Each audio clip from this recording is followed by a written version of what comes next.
No, just be around. I can't. I'll talk to you later. Yeah, it's meant for you.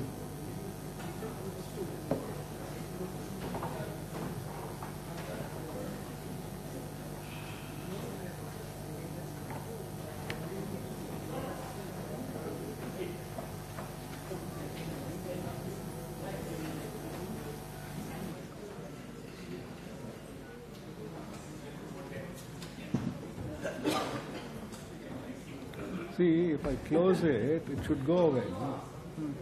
Why is it not happening? I think it's just taking the signal. You can just remove it actually. It's just No, it's okay. Let me see if it... mail notification and pop. No, that I... Okay, then it's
because when Ram starts to talk, at that time I'll tell you something very simple.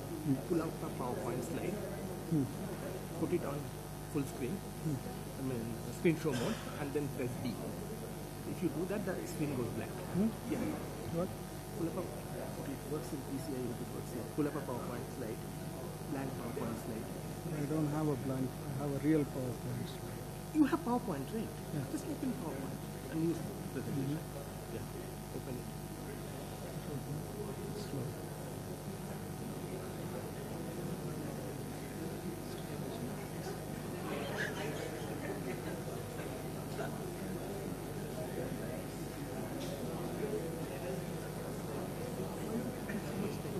It is slow. Okay.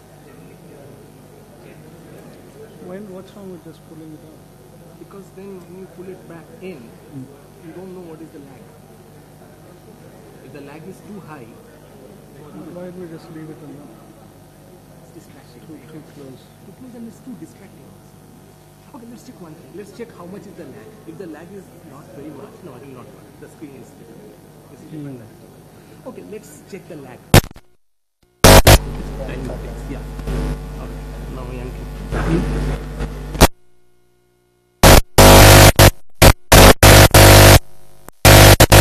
This is absolutely the best. Okay. Let's just yank it off. Forget the picture.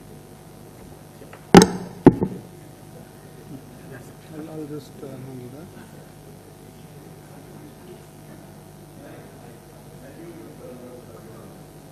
So when Ram is talking, I'll come and connect it. Yeah, that's it. And in fact, I'll tell Ram, so when he stops, I'll connect, then he can come here. So I think we are ready to begin. So give me just 1 minute when I say okay over there, start.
Okay, good afternoon.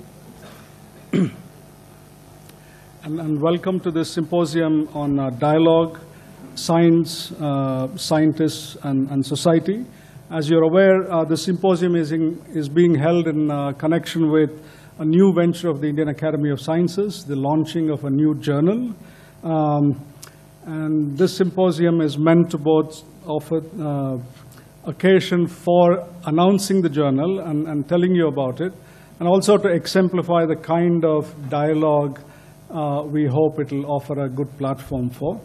And to get the events of the day going, I'll request now Professor Amitabh Joshi, the editor of publications of the Indian Academy of Sciences, to extend a welcome to all of you and to say a few words about the publications of the Academy.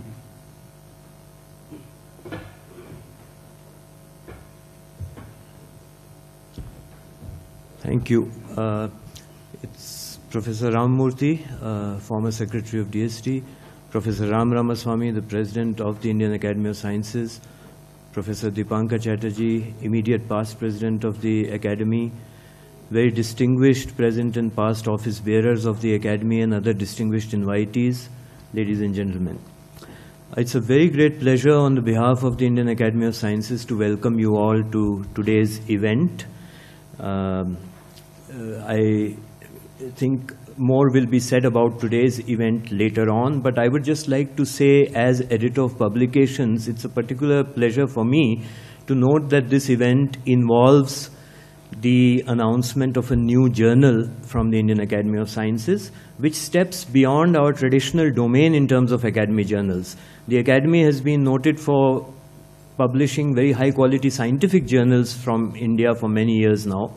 We also publish a very well-known pedagogical journal called Resonance, many of the articles from which have actually been used in classrooms in American and European universities as teaching aids. So in that context, it's a great pleasure that we are enlarging our stable of publications with Dialogue, Science, Scientists and Society, which hopefully is a step in a very welcome new direction. So once again, I welcome you all to today's event, and I hope you enjoy the symposium and the discussion afterwards. Thank you very much.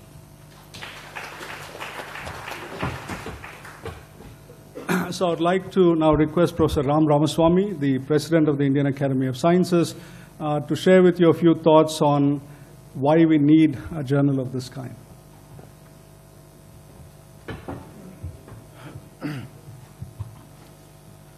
Good afternoon. It is a very important day for us at the Academy, as Professor Amitav Joshi just pointed out, that we expand the scope of some of our formal activities in this new venture. There is a requirement for a proper forum for discussing and disseminating scholarly articles and reports on matters that pertain to public policy that concern science and technology. Our country is extremely dependent on many of the advances that science provides us, and yet the scientific community in the country, although long interested in matters in a serious way, have not had an avenue where they can share and interact with the public on such matters. At the same time, there is a public demand and a public need for scientists in the country, and the academies in particular, to speak out on many issues that concern us, that concern ordinary citizens, and these are matters that range from public perceptions of science to matters that involve the migration of people, the translocation of people, the dislocation of people, huge amounts of monies that are used for public good. So there is a strong need for this from the public. Now, between scientists and government, there has been a long history of engagement, and several people in this room have been engaged with these issues. Many of these have resulted in comprehensive documents, such as the Science Policy Resolution of 1958 and 63, 65, and so on and so forth.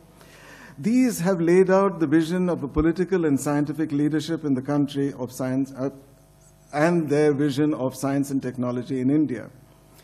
The ideas such as self-reliance, the need to secure benefits of science and technology have been emphasized, and these have had a major impact on issues as diverse as public health, the green revolution, animal experimentation, food security, any other kinds of security, and so on.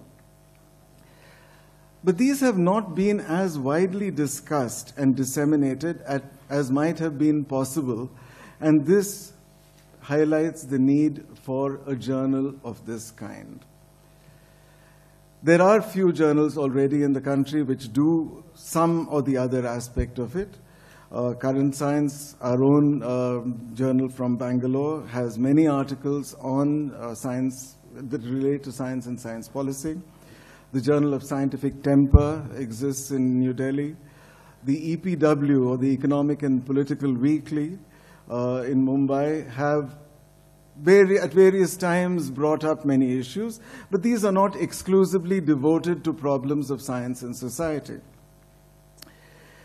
It is somewhat telling that in public memory,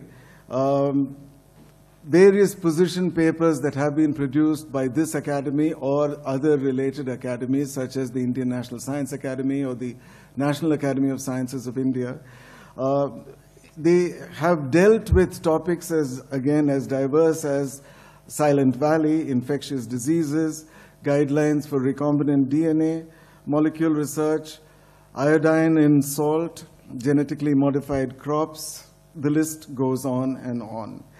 These issues have not been debated widely, other than newspapers and occasionally television programs, but I believe that the time is right for us to discuss these things in a somewhat serious manner. There is expectation, not just from the public, but also from the government, that the academies should play a role. But in order for us to play a role which is effective and taken seriously, whatever we say should be done in a manner which embodies the best of how we do our science, namely that it should be scholarly, it should be substantiated, it should have validity, and it should be serious. If the Indian scientific community has to play a major role in national life, I believe we need a forum of this kind. And so, with this background, the Indian Academy of Sciences is proposing the establishment of an online, to start with online only, scholarly, peer-reviewed, interdisciplinary journal that I hope in time will be jointly supported by all the scientific bodies and science academies of the country. And this journal, which we will launch shortly, in addition to providing a forum for studies on science and technology policy, it could also be a place where we could summarize reports and other position papers, and also importantly, bring back to life many of these reports that have now, in a sense, been presented, but now are lost. So this would also have an archival role to play. And we envisage, to some extent, that this will be a model for other countries which face the same issues as us, so members of the Global South rather than the Global North. The Global North has many journals of this kind. There is a constant and continuous engagement of scientists and policymakers in these countries, and many of us have enjoyed reading and have been aware of efforts such as Daedalus, Osiris, and issues like public health ethics, philosophy and technology, and so on and so forth. These are all journals located in the Global North, and I hope that Dialogue and its sister concern, Confluence, will provide the same for our academy, for our country, and for us as a people. Thank you.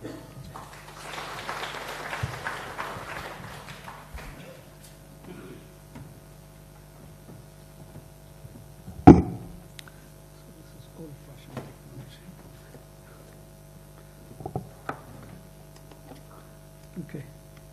So I now request Professor Ramaswamy to announce the journal by opening the website of the online journal and that of Confluence. Where is that? I think something happened, but that's the webpage. In the best spirits of technology, right? Okay, so this is what we hope our journal will be. Wait on. All right. So the title of the journal is Dialogue, Science, Scientists and Society, and that leaves nobody out of the room.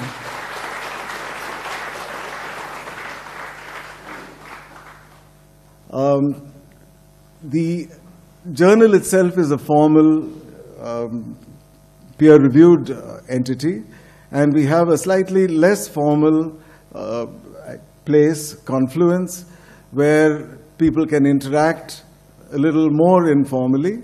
This will be a moderated, but largely in keeping with the times.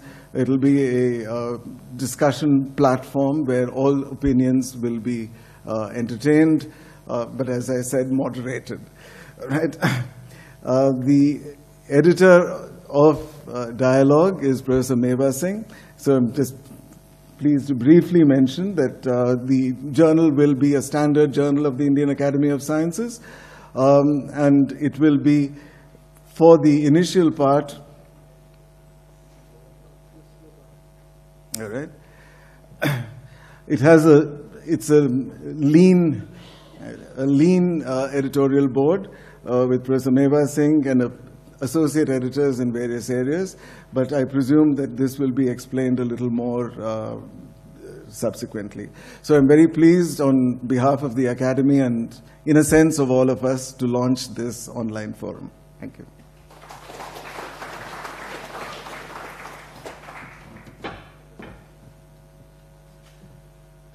Okay, thank you. So I now request Professor Meva Singh, the editor-in-chief, I think I'll disconnect this, to tell us a little bit more about the scope and content of the journal and how we envisage this will function. Everyone, namaskara. Good afternoon to you all. Professor Ramaswamy has just described the need for this very specific journal, and I'm very briefly going to talk about its specific contents and scope. We have kept three main themes in our mind for this journal.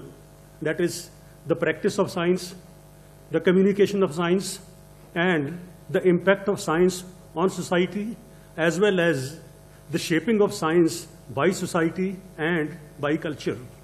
So having these basic themes in mind, we have kept a very broad perspective and several kinds of categories for submission, unlike a typical science journal.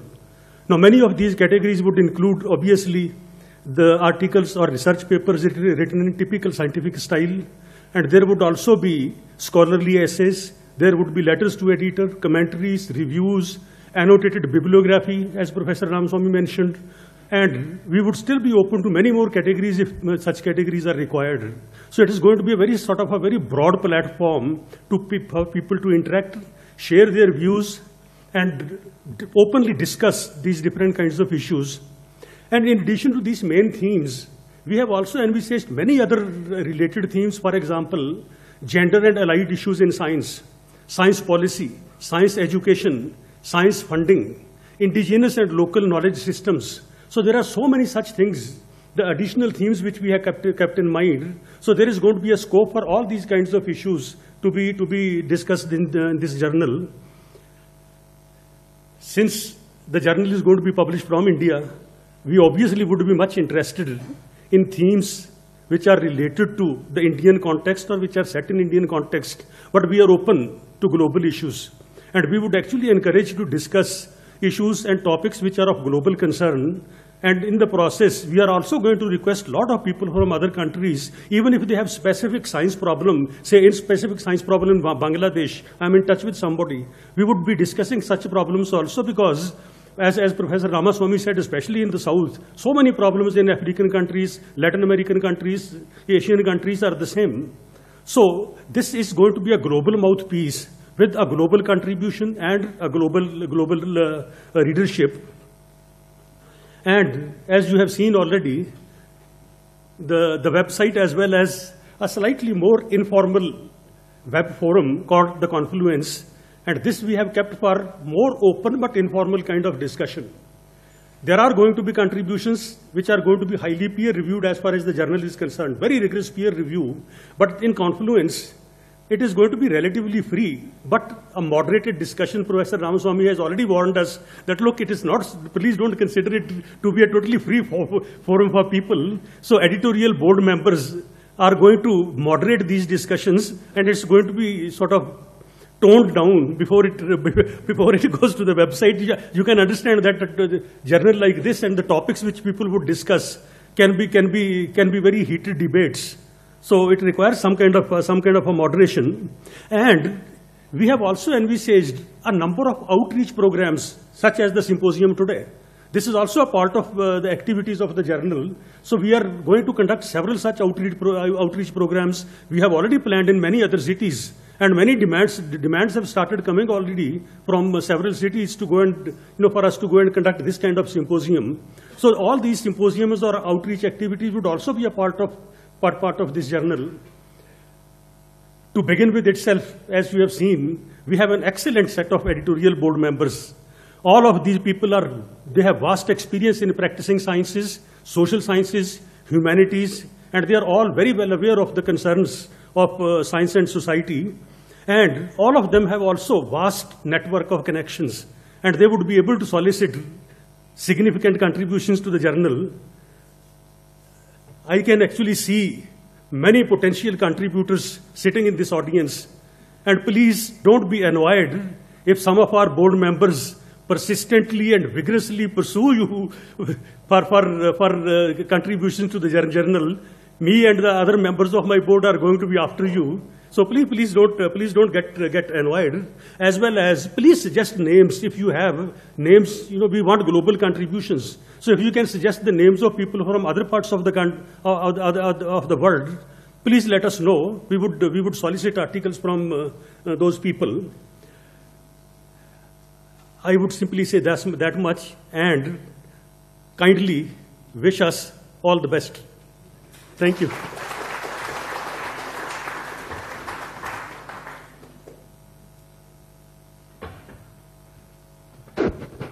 Thank you, Professor Mayur Singh.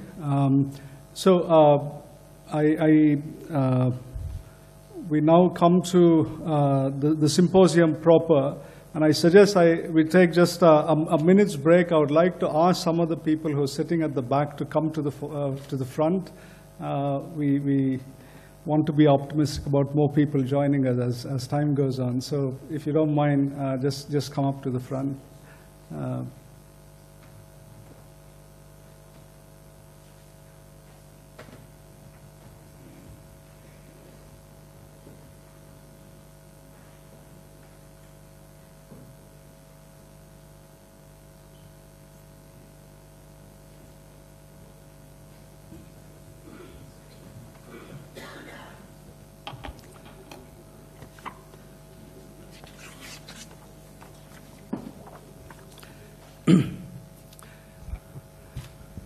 Okay, so before starting with the symposium proper, I just want to add one thing to what Professor Mayur Singh said. It's very often sort of stated that scientists are very hesitant to express their views in public. So I hope that this journal being launched by the Indian Academy of Sciences will be seen as an invitation for all our scientist colleagues to start to express themselves, their views, their opinions a little bit more openly. So I would request every colleague here to, in fact, actively think about something that they might want to write for this journal. Okay. With that, let's begin the proceedings of the symposium. As has already been said, this is something, an activity like this, a discussion like this is something that's being conceived as part of a spectrum of activities that will be held under the umbrella of Dialogue, the peer-reviewed journal. We have the online discussion forum Confluence, and we want to take it to the next level of immediacy, of face-to-face interaction through a number of meetings of this kind, discussions of this kind. We're planning such events all across the country, and this is sort of the first of its kind. As such, as an initial dialogue, the theme for today is fairly broad and general, but at the same time focused on some central themes that we have to be talking about, such as what is the social role and the social contract of the social scientific enterprise, what is its role in culture, and how effectively we communicate this, and how effective is the public discourse on these guiding notions. So all of these, on all of these, the purpose today is to sort of introspect on our record, the present and the directions of change, what we would like the future to look like, and that's what I would request all of the speakers and the panelists to do. So in the first session, we're going to have 3 speakers, and I will introduce each of them and then call them to come on the stage and deliver their talk for roughly 35 minutes. We hope to have a few minutes for questions and answers at the end of of each talk. And after a tea break, we're going to have a panel discussion where we will have 3 panelists. One of them was supposed to be Professor Raghavendra Gadakar, who unfortunately is not able to join us. But we're very fortunate to have Professor Sundar Sarukai from NIAS participating in the panel discussion instead, and I'll introduce them in due course. So now let me start by introducing the first speaker of the day, Professor Uddam Narasimha, who is the DST Year of Science Professor at JNCASR in Engineering Mechanics. His main scientific interest is in aerospace and atmospheric fluid dynamics. But in addition to his scientific preoccupations, Professor Narasimha has had an abiding interest in the history and philosophy of classical Indic science and the role of science in society and government. He has pursued these both in his individual capacity, but also during his term as director of the National Aerospace Laboratories and the National Institute of Advanced Studies. He's a co-editor of an encyclopedia of classical Indian sciences and of nature and culture. He is the recipient of numerous recognitions for his contributions, which I shall not list, and likewise for the other distinguished speakers and panelists today. And Professor Narasimha has served on many important science advisory bodies over the years, and therefore he is eminently suited to speak on some of the themes I mentioned that we would like to discuss today. And therefore I request now Professor Narasimha to speak on science,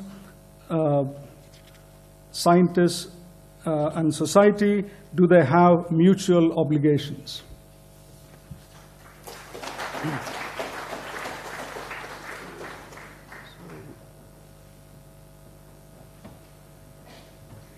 So I think the buzzer will go off in about 3 to 5 minutes.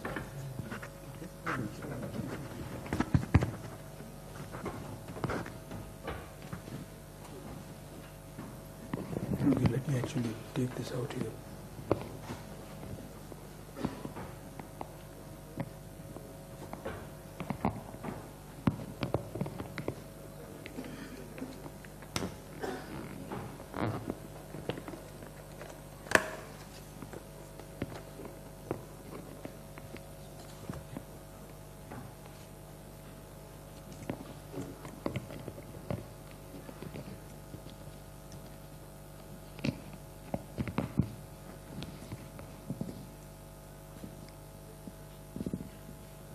Well, good afternoon to everybody. Perhaps before I start, I should tell you what the title I have for my talk is. It's called Science, Society, and the State. So, yeah, and there was a misprint in the official program. And really the question I want to address is, do they have mutual obligations? What should science expect from society and the state? What should the state expect from the scientists? What about society?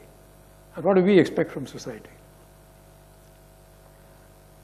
Now, this is not a very learned social science, natural science talk that I'm going to give, but really rather, from what I've seen of the way that the system in India operates,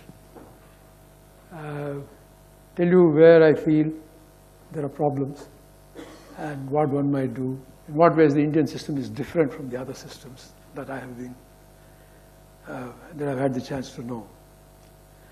But first, before I get there, I want to congratulate the Academy, beginning with this President, Professor Ram Ramaswamy, and the Council and Fellows, for the initiative that they've taken in conceiving this new journal, an online journal, Dialogue, and for arranging this meeting, which really sets the whole thing off on what I consider will be a historic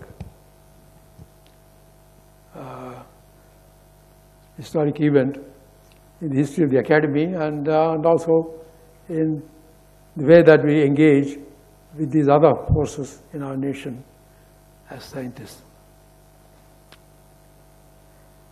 Well, a journal like this was badly needed, and Professor Ramaswamy already described why that was so. It's true, as he also pointed out, that the current science carries articles every now and then on matters related to policy, problems connected with Indian education, Indian science.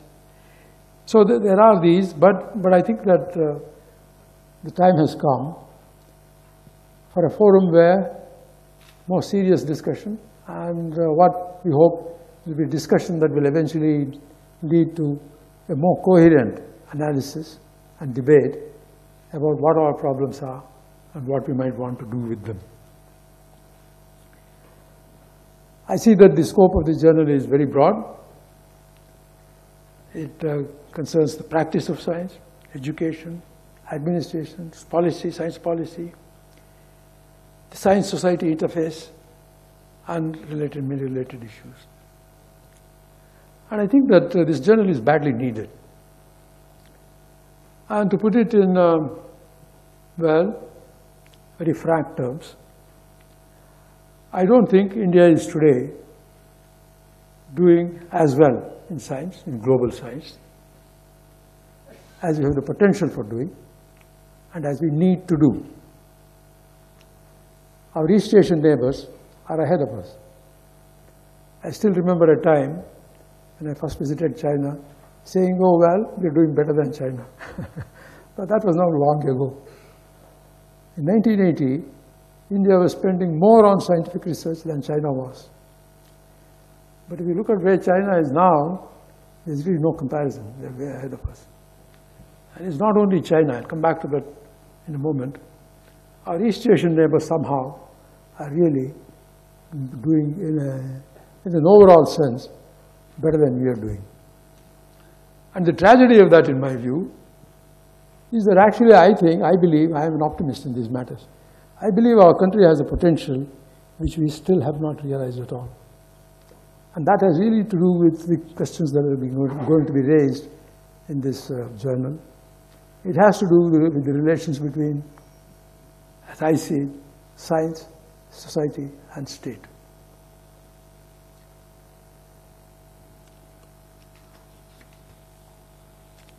Well, are there mutual obligations? I believe there are. In other words, we can't say that these are, single monolithic organizations which have nothing to do with each other. And in India, I think these relations have been discussed in a way, but I don't think they've yet led to solutions which gain wide acceptance and will give for the future of our country a position which I think is its due. Let me begin with the state. What is the state doing for science in India? Well, first of all, there are the major state agencies, government agencies, which usually deal with relatively well-defined areas of science. There's the Department of Atomic Energy, there is ISRO, there's the Defense Research and Development Organization, there is CSIR, there are the Agricultural Institutes. Each one of these has the direct presence of the state in terms of actually running those organizations as well. These are very largely, and in many cases entirely, run at the public expense.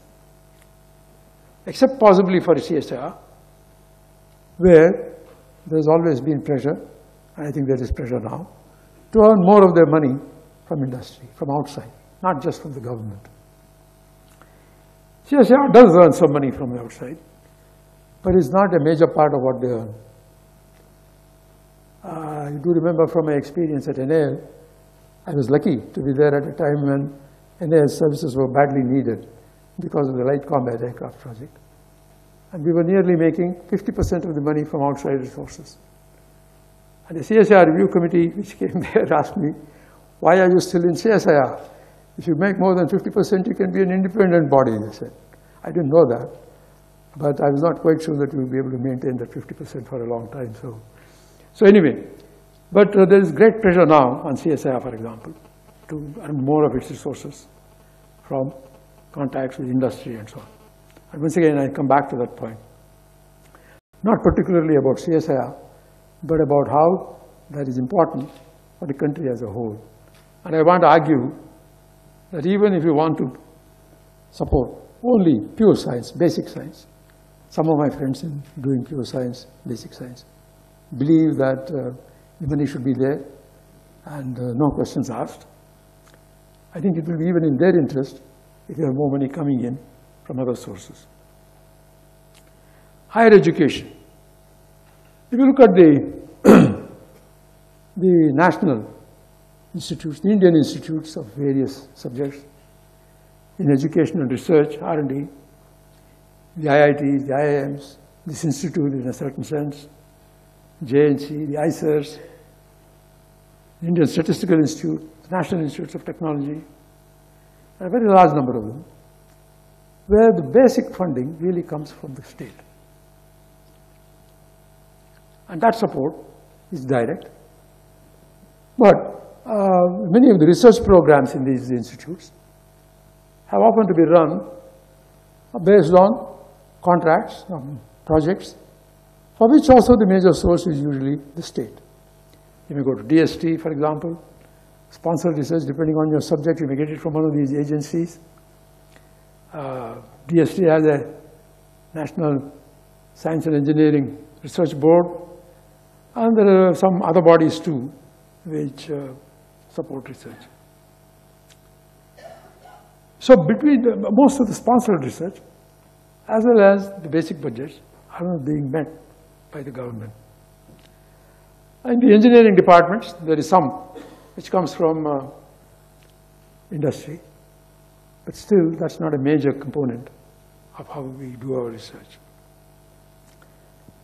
As far as the universities are concerned, there are only a small number which have major scientific research programs, but the number of private universities is increasing.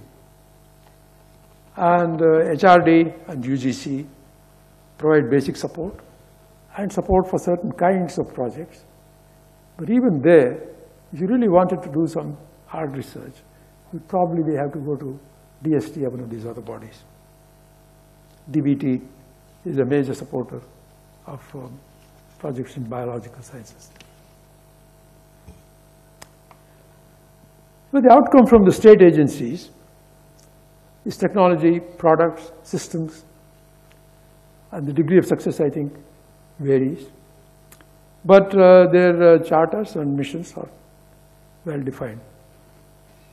ISRO is an example of what you can do. And I think there is a widespread agreement in the country among all sections of opinion that somehow it's doing better than others. I say that not because I'm an aerospace scientist, but I say that to show that it's actually possible to do it.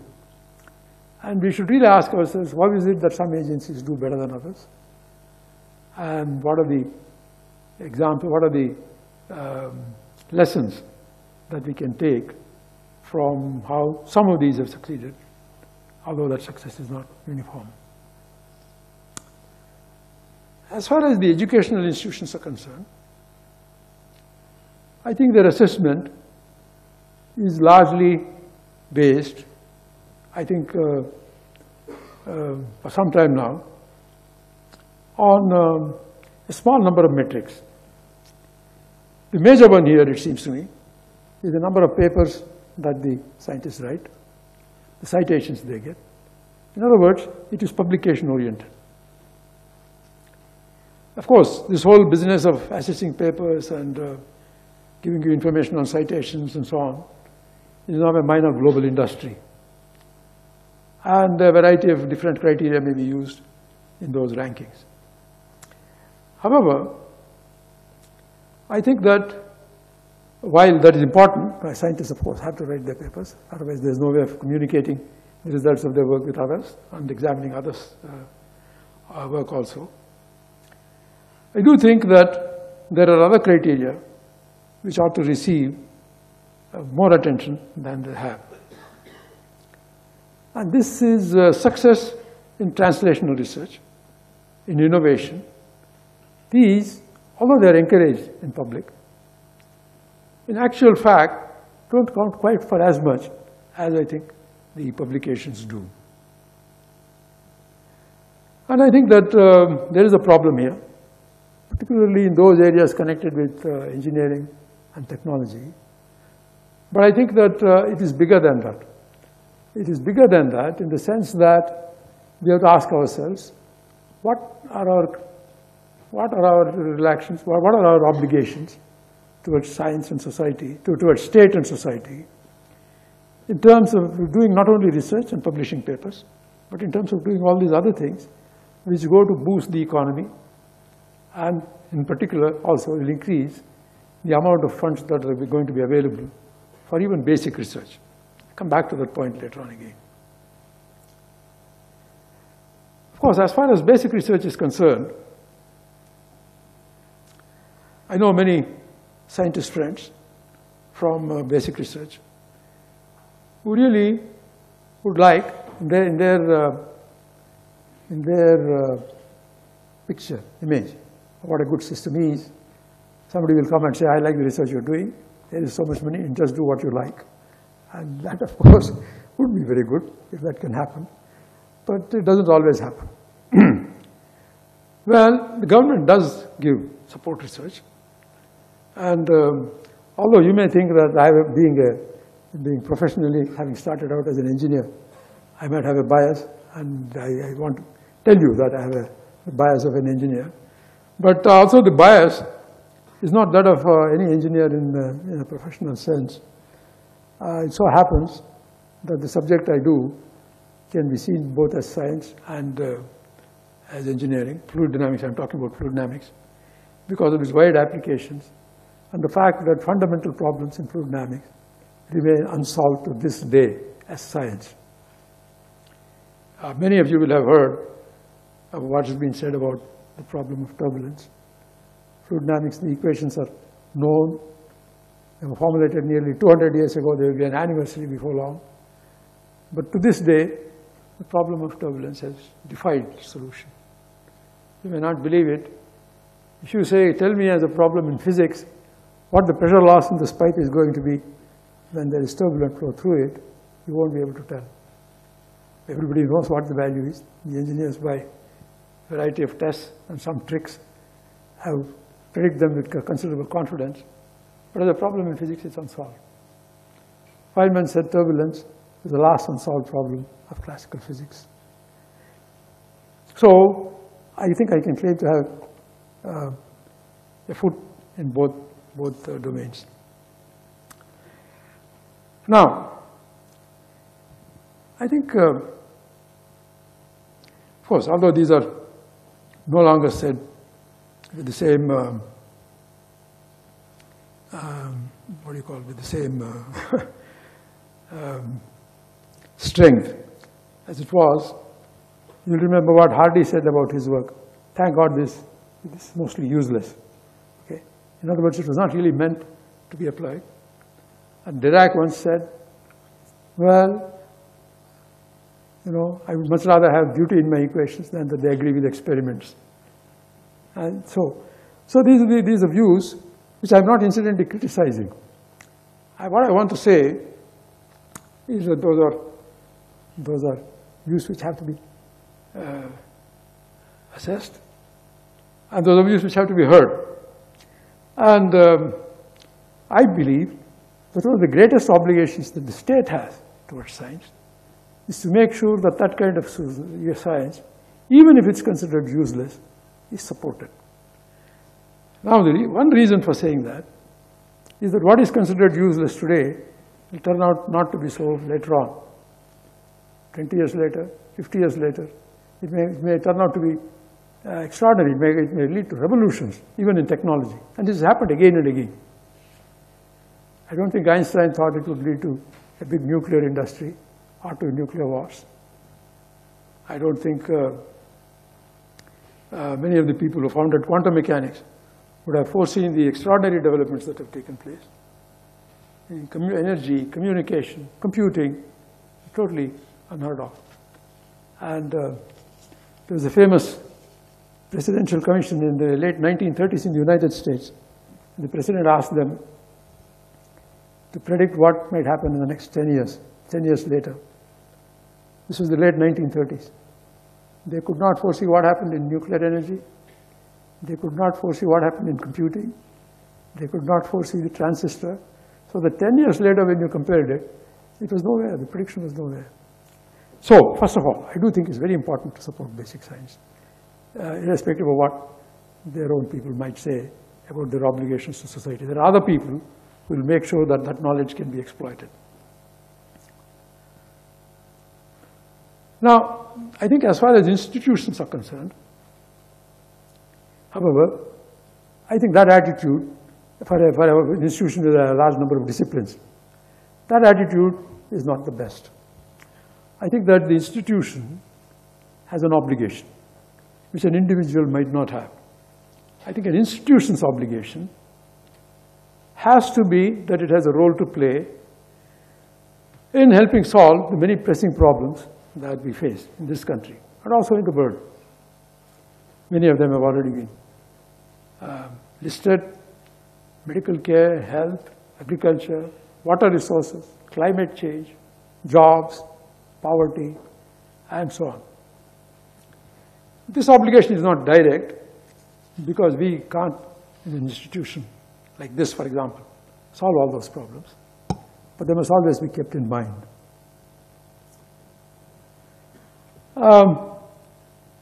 One way of assessing what's the state's appreciation of the world of science and scientists is by finding out how much they're willing to spend on it. Now, in India, there's a remarkable fact, surprising, but it is true. For more than 20 years now, the percentage of GDP, gross domestic product, that the government of India spends on R&D has not varied. It's been 0.8%, 0.7% sometimes, 0.8%, 0.85%, never reached 1. It hasn't fallen below 0.7 either. It is extraordinary. It's extraordinary because what's happened in the rest of the world is very different. Let me give you just some examples. Let me start with some of our Asian neighbors. You know the country which spends the largest fraction of its GDP on research, on science and R&D and so on? It is South Korea, 4.3%. It is matched only by Israel, 4.3%. Japan is 3.6%. Taiwan is 3%. China is 2.2%. Well, I happened to visit Korea when this was beginning to happen. And it was an exciting place. And so many initiatives being taken. China was spending less than us in the 1980s. But we have remained static, whereas these other countries have gone ahead. Europe is around 2+%. The US is 2.7%. But at 2.7%, their wealth is so high, the GDP is so high, that really it nearly accounts for about half of the money being spent in the world on R&D. So that's the position. Now, why is it that the government of India has never thought fit to raise this from 0.8%?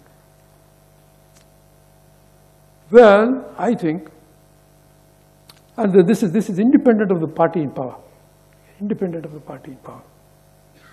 whether it's a coalition, or whether it's rightist or leftist or whatever, this figure has not changed. There must be a widespread perception in the government that there won't be very high returns, much higher returns on this money spent than what they're now getting.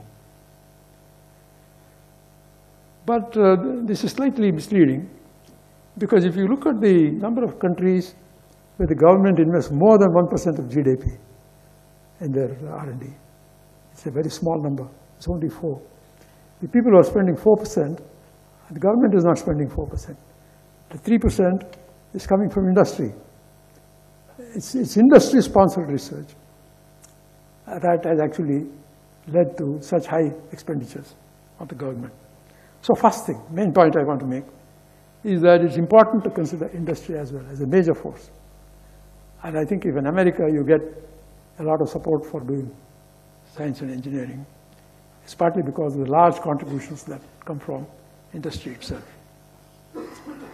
Not in India. And I think the other reason is that India is not a big source of export. Our exports are low, they're falling. And I personally don't think, although I will not argue that point very strongly here, that without actually having a vigorous export program, the chances that there will be much more money, even for beautiful pure science, are less. Now, export, many people may not know it. It so happens that in colonial India was exporting more than independent India is doing in terms of money. Until about 1800, a little more than 200 years ago, 1800, 1750, let's say, India actually was exporting quite a lot. India and China were major exporting countries. And there was nothing really that they wanted to import from Europe.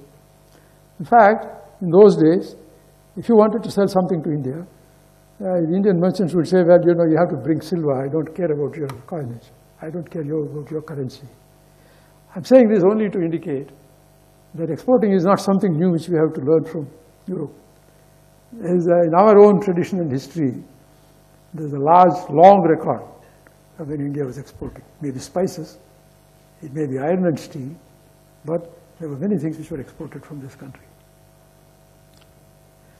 Well, about the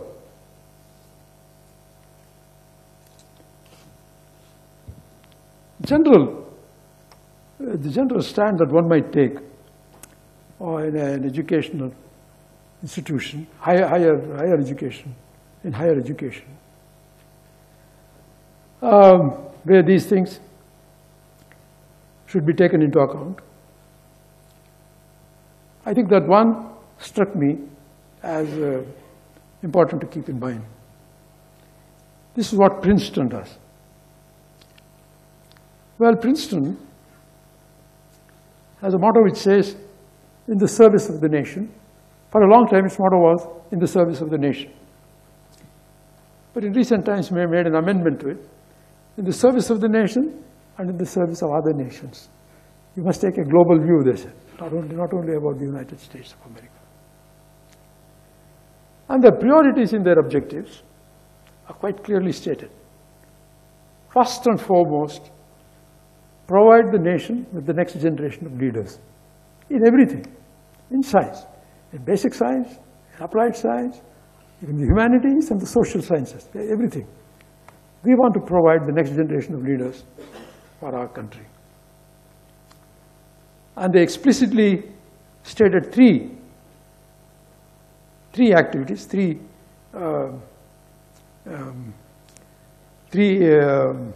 parts of their program as the ones that determine the kind of faculty that they will have. Believe it or not, teaching is number one. Of course, they have a large undergraduate body, education very seriously. Teaching, research, and the third thing is called scholarly citizenship.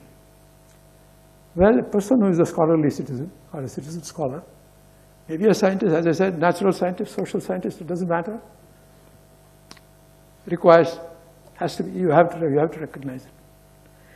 In other words, the metrics are a little more spread out than I think what they are in a large number of Indian institutions. Now, it's something which I think started at Princeton, and what I gather from my American friends is that these concepts are beginning to spread. A private university, in particular, has to give primacy to teaching, because otherwise they won't get their students, and expenses, costs of education are going up. Students usually have to educate themselves on loans, which they return later on, so that some economists are saying a degree may no longer be economically worthwhile because of the investment you make in yourself. So I think that these are actually very important things to remember. Where am I? Huh? Okay.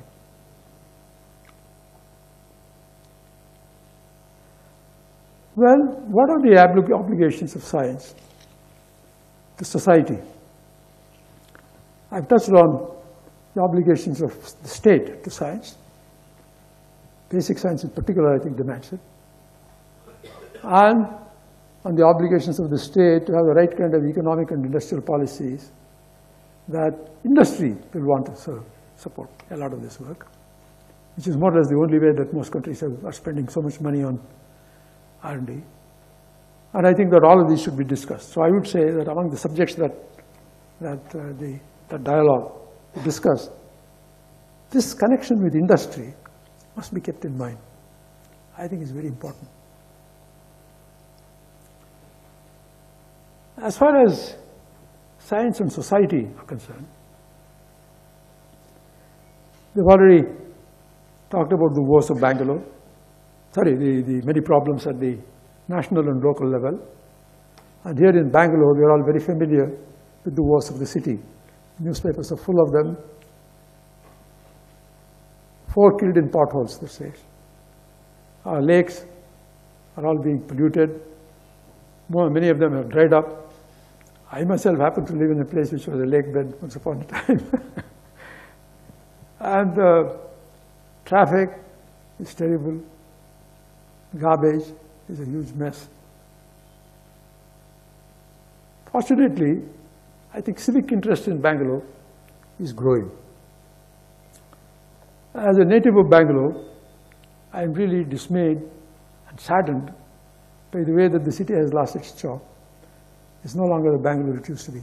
I'm not saying that Bangalore should have remained a small town, but I think it's expanded without any planning, and has grown huge now, huge population. And the things that it used to be known for, are no longer so easily available. So new solutions and new technologies are necessary for tackling these problems. New methods of administration are badly needed, I think. I think that these are in some sense also part of what science must do for society. I don't mean Bangalore only, but I think there are many cities which have these problems. And I think there are cultural sides to the obligations of science to society. In particular, I think scientists who are working at the expense of the state or even of industry must be able to explain to society why they are doing and what they are doing. It might even be just for the excitement, the intellectual excitement that they have when they do something new, something very different, although they may not foresee an application for it at that time. Even that excitement must be shared. People must know that actually somebody is excited about some work that he has done and why he is excited. We must engage with society. Well, I think that this is not something which formally happens in an educational institution very often. Some individuals, of course, do it. But by and large, I think it would be very useful if these educational institutions, major educational institutions, have a more serious dialogue with society. Well, I was associated with the National Institute of Advanced Studies for 7 years or so. And one reason that the National Institute was set up was actually this, that you needed a forum where you could talk to other sectors of society and nation, government, society, and so on. It was the dream of J.R.D. Tata, and J.R.D. Tata wanted all knowledge. No branch of knowledge is excluded here. That's actually even its operating principle even today. This does not mean that every branch of knowledge is represented there or being pursued. No. But they will never say this is outside our scope. It is something that can help the country and work for it. And I think, however, that it's good that if educational institutions also did a little bit more of that and expanded their range of contacts with various sectors of society and government and industry. One other area is what's called the scientific temper. That was Jawaharlal Nehru's words. And he thought it was very important that everybody in the country must have scientific temper. And a great deal has been said about it. And you will continually see debates about rationalists and the attacks that have taken place on them. Whoever did it, we may not know, and there's been much argument about what rationalism is. I remember long ago the meeting which was convened at Ooty. I don't know whether there's anybody else here who was at that meeting. It was led by the late Dr. Pushpa Bhargava. It was really about scientific temper and about rationalism. We met in Kunur actually, not Ooty really, more precisely Kunur. And we had a day's discussion. Many different views were expressed. And eventually a statement was made. There was an issue of seminar devoted to scientific temper in India. Was there anybody here at that meeting? Probably not. Okay, so let me say what happened after that. Well, that statement was a statement and various essays about that statement and about the subject appeared in an issue of seminar. I was also one of the people who were present there. But in the next issue, there appeared a letter from a Cambridge philosopher, Professor Iyer, well known, very well known for his work. And his response was actually enlightening and revealing to me and had a profound effect on me. And he said, well, it's very important, it's very interesting that scientists have gathered to argue for the scientific temperament. And I do think that's important. But what struck me, he said, was that they appeal almost exclusively to Western philosophical sources. He said, if you go back and look at the literature on philosophy in India or on science, you will find that there is a very strong, what you might call scientific temper, very strong rationalistic streak in most of those works. Now, since then, I spent a fair bit of my time trying to look at our own ancient scientific works, and it's sort of become a hobby for me. I find it very relaxing to look at what those old people are saying. And there are some conclusions which one comes to very fast. Anyway, I came to very fast. In the first place, they were very smart. Yukti was their word, and for how you should tackle these matters. There's no doubt that they were smart. Aryabhatta had a table of science in 4 lines of Sanskrit verse. And there are all kinds of things which really are very attractive. But much more than that, the works on science itself rarely mention God. And they're rationalistic, not in the sense in which we understand today, but in the sense of but in the sense which I think basically characterizes science. Namely, your conclusions are based on evidence. Number first, perception, experiment, first one. Okay, I finished in a few minutes. Based on evidence, based on reasoning. Reasoning meant for the Indians, ancient Indians, inference, not logic like the Greeks. Exactly what form the reasoning had to take place depended, varied with culture, but it had to do in India with inference and what was called yukti. Yukti was really the use of human intelligence to interpret the facts that you have, the patterns in those facts. Minus authority. It should not rely on authority. And in particular, the agamas, the Vedas. They've said, more than one has said, even if this contradicts the agamas or the scriptures, this is really the truth. Among the people who said that, Aryabhata said something very similar, and Nilakanta said it very explicitly. Etat sarvam yukti moolam, he said, not to agama moolam. Aryabhata said, this is all come out of my intelligence. Maybe that is the gift of God. There is I who have worked hard at this ocean of knowledge and ignorance to give you these gems of astronomical knowledge. And so, there is in fact a strong streak of rationalism in Indian science. Now, at the same time, there was no big fight about rationalism, although the Pauranics and the Siddhantics, as they were called, did have arguments. It never reached the proportions that it reached in Europe, where quite often this might have been punished. The argument was there, but the lines were clearly drawn. But it was tolerated. Both sides said, okay, there may be some other use to it, and so they kept it going. I wrote a little bit about it in an editorial in Current Science some time ago. Finally, what is the obligation of society to science?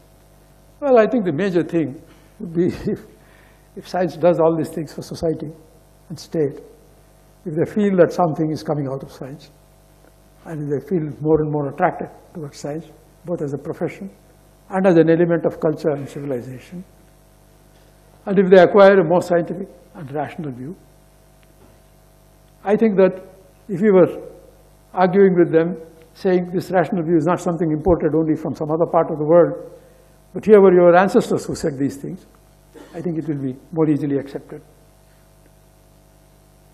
And I think that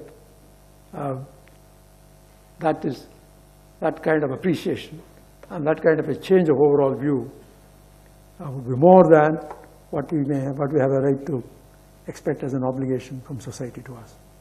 Thank you very much.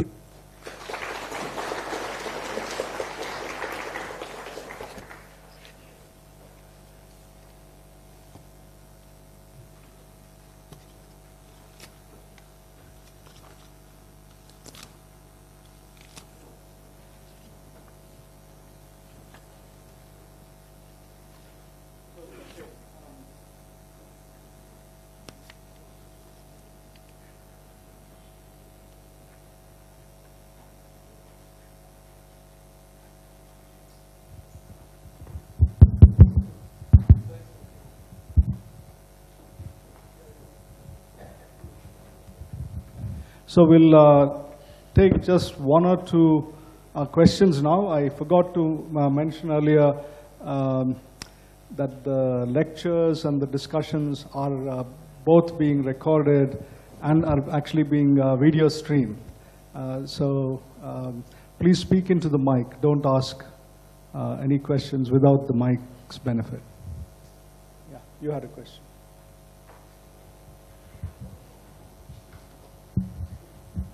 Good afternoon to one and all. So when the 2017 list of Indians top 3 space organizations were listed by Forbes, Indian Space Organization occupied 3rd place. But when we consider the last 1 year progress of Indian Space Research Organization compared to the top two leading, that is NASA and JAXA, the overall percentage of the growth as well as the loss percentage, if we consider the launch of the satellites and GSLV Mark III that was being done, and we were successful. When compared to the loss of the HRSS satellite that was in the 4th stage, which was launched on August 30th, that we failed in 4th stage. And the other two losses that I noticed was Yashpal sir and UR Rao sir passed away. So when compared, the percentage of success that we had were highest. Can we consider these two, can we consider overall these as the glimpse of Indian Space Organization slowly but surely occupying the first position in the world as a higher space research organization? Okay, I don't know what you mean by the first position in the world. I'll tell you why. In terms of, not in the first, not even the second. I mean, the United States, Europe, and China are much bigger than we are. However, the Indian space program is unique. Why is it unique? Right from the beginning, in fact, I should have said this during my talk. I'm glad you asked this question. Right from the beginning, the pioneers who set up the program, chiefly Dr. Sarabhai and Dr. Dhava, first two chiefs of the program, emphasized that space should be used for societal purposes. It is state for society. They explicitly said, we should not do this for prestige. And explicitly they said, we do not want to have anything to do with defense or missiles. Professor Dhawan actually, when he was invited for the position, made this a condition. So, there has been no other program in the world which has taken societal objectives as its first priority. From that point of view, it's unique. Now, for a long time, as the space program was going, not many people paid too much attention to it. But that is now attracting many people to the philosophy that ISRO has followed. If you Google and look up on the net, you find an American analyst who has an article which says, why NASA should take tutorials from ISRO? And his argument is the following. He says NASA is confused. They don't know exactly what they should do, whereas ISRO has never been confused. Their objectives have been clear, and they've done it at a cost which is the lowest in the world. Today, if space were to industrialize in India, we would be exporters. And I think we should do it. But not because we have the biggest rockets in the world, we don't. Not because we have the biggest program in the world, we don't. I think that's the way it should be. We should do what we consider important and do it well. Okay, thank you. I'm afraid we've run out of time. But Professor Narasimha and the other speakers in this session will be part of the panel in the afternoon. So you could ask questions if you want at that time. So what I suggest is for the other two speakers, only things that can't wait should be asked at the end of the talk, okay? So thank you, Professor Narasimha.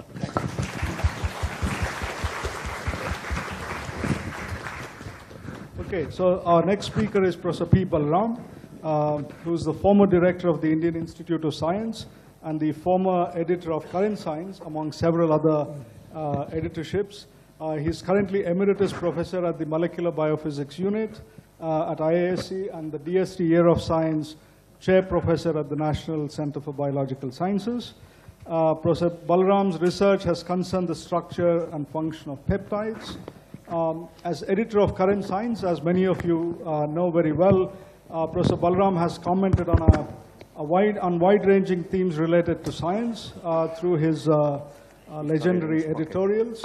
And like the previous speaker, he's been a member of many influential science policy-making bodies.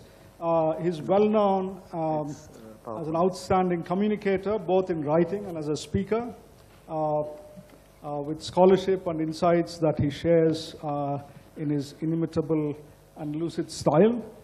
So he, no doubt, will have valuable thoughts to share with us on the topic of his talk today, which is science communication, shaping the public perception of science. Srikanth, you need a password to open it. I hope it opens. No problem. Now, while Srikanth is opening the slides, I must say I was struck by Professor Narasimha talking about a meeting held in Kunur on rationality, science, and so on. There was a meeting here right in this very hall in the 1970s when one of Bangalore's most famous science popularizers, Professor H. Narasimha of the National College, had actually brought along a Sri Lankan rationalist, Abraham Kovur, here. And the theme of the talk at that time was that any miracle that could be done by a godman would then be demonstrated by Kovur in this very hall. And as I recall it from after a gap of over 40 years, the hall was full. In those days, for such talks, we didn't have much diversions. So there would be people sitting all over, and there was much greater, what I would call, scientists' interest in science. You know, you would like the public to get interested in science, but first of all, it's also important that scientists get interested in science quite outside their own narrow area of specialization. Srikanth's much better at this technology than I am. You have a Mac. But not quite, yeah, Not not quite. quite good enough. Huh? It's loading, but it's a little bit slow. Loading slow, wonderful. Even if you, it'll come on. I try to time myself so that I don't cut into Mukund's Now the problem is this, it's a physical, this, I have to eject this check that. in order to load this. Oh, sorry.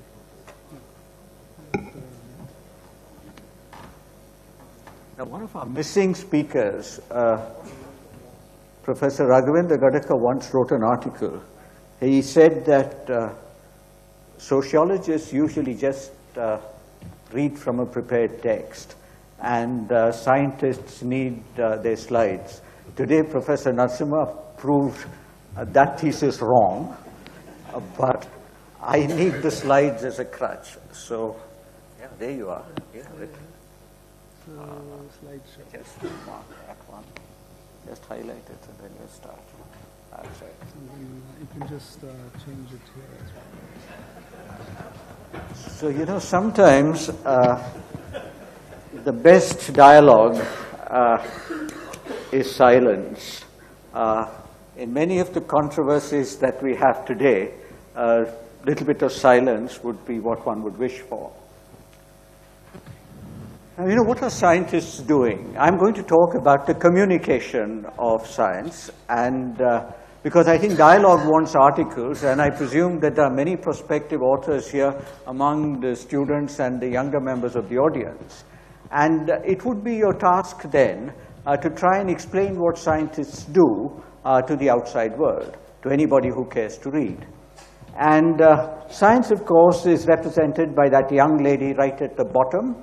And then, of course, there is looking over her shoulder the government, or with a magnifying glass, asking, what are you doing? We've given you money to do some research. What research have you done? And in what way is that research going to be useful for society? Looking over the government, of course, is politics. In America, for example, congressmen ask many, many specific questions about projects which have been funded by the National Science Foundation and the National Institutes of Health. They believe that these subjects should not be researched, public money should not be wasted on those topics, and therefore they ask questions about them. In India also sometimes politicians ask questions. Very often they don't ask you what you're doing. They only ask you, can you do what you're doing without the money that we're giving you? Can we cut 50% of your budget? And then we're off. And then there's the media, represented here by Seema Singh. And I think the media actually many times is the problem. And I think on this, scientists, government, and politicians will all agree. And sometimes it's the picturing of science in the media, the kind of reporting that is done. And when you talk to individual reporters, it's sometimes not even the individual reporter who's written the story, but the sub-editor who's actually headlined the story. So the headline sometimes promises something that the scientist is not delivering, is not going to deliver, and is never going to deliver.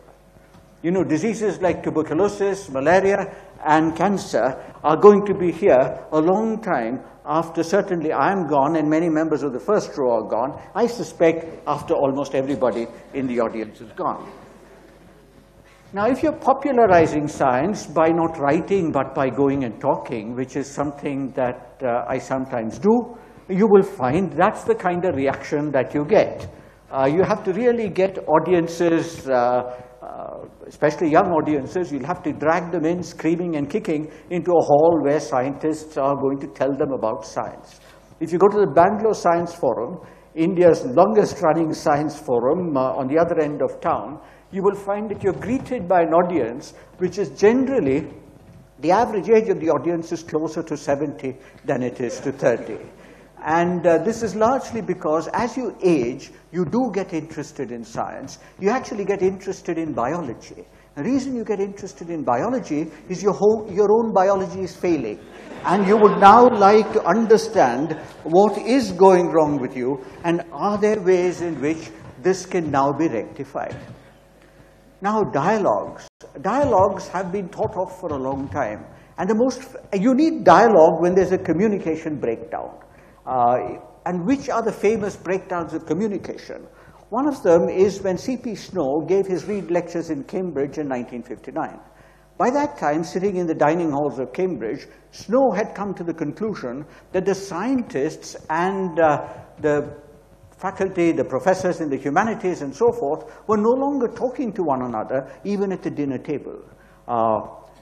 Physics was in ferment at that time. Rutherford was then the ruling pope of physics. He was there in Cambridge. And of course, the scientists had a certain arrogance about them. Physicists have always had an arrogance about them, which has never quite disappeared over time. But then, that is only a sidelight. But this is what Snow worried about. He worried about the two cultures, the culture of science and the culture of the humanities and the social sciences. But he was also worried about the condition of Britain at that time. Post-war Britain, about 15 years after the war was over, was not quite the imperial power that it was, and it was going down in every way. And he said something very interesting. He says that the position of Britain was precarious, and he says that is the result of history and accident, and isn't to be laid to the blame of any Englishman now living. If our ancestors had invested talent in the Industrial Revolution instead of the Indian Empire, we might be more soundly based now, but it didn't. This is a rather interesting analysis of England at that time. Professor Narasimha said something which I found very interesting. He said in the 17th century, India's exports vastly outnumbered its imports. In fact, India didn't want anything from outside. Why did it not want anything from outside? Because it had all the raw materials here. It had all the materials for existence over here. It had many things to offer the world. The world had nothing to offer India. When did the world get something to offer to India? It happened in the 18th, it happened really in the 19th and the 20th centuries, particularly in the 19th century when the Industrial Revolution was at its peak.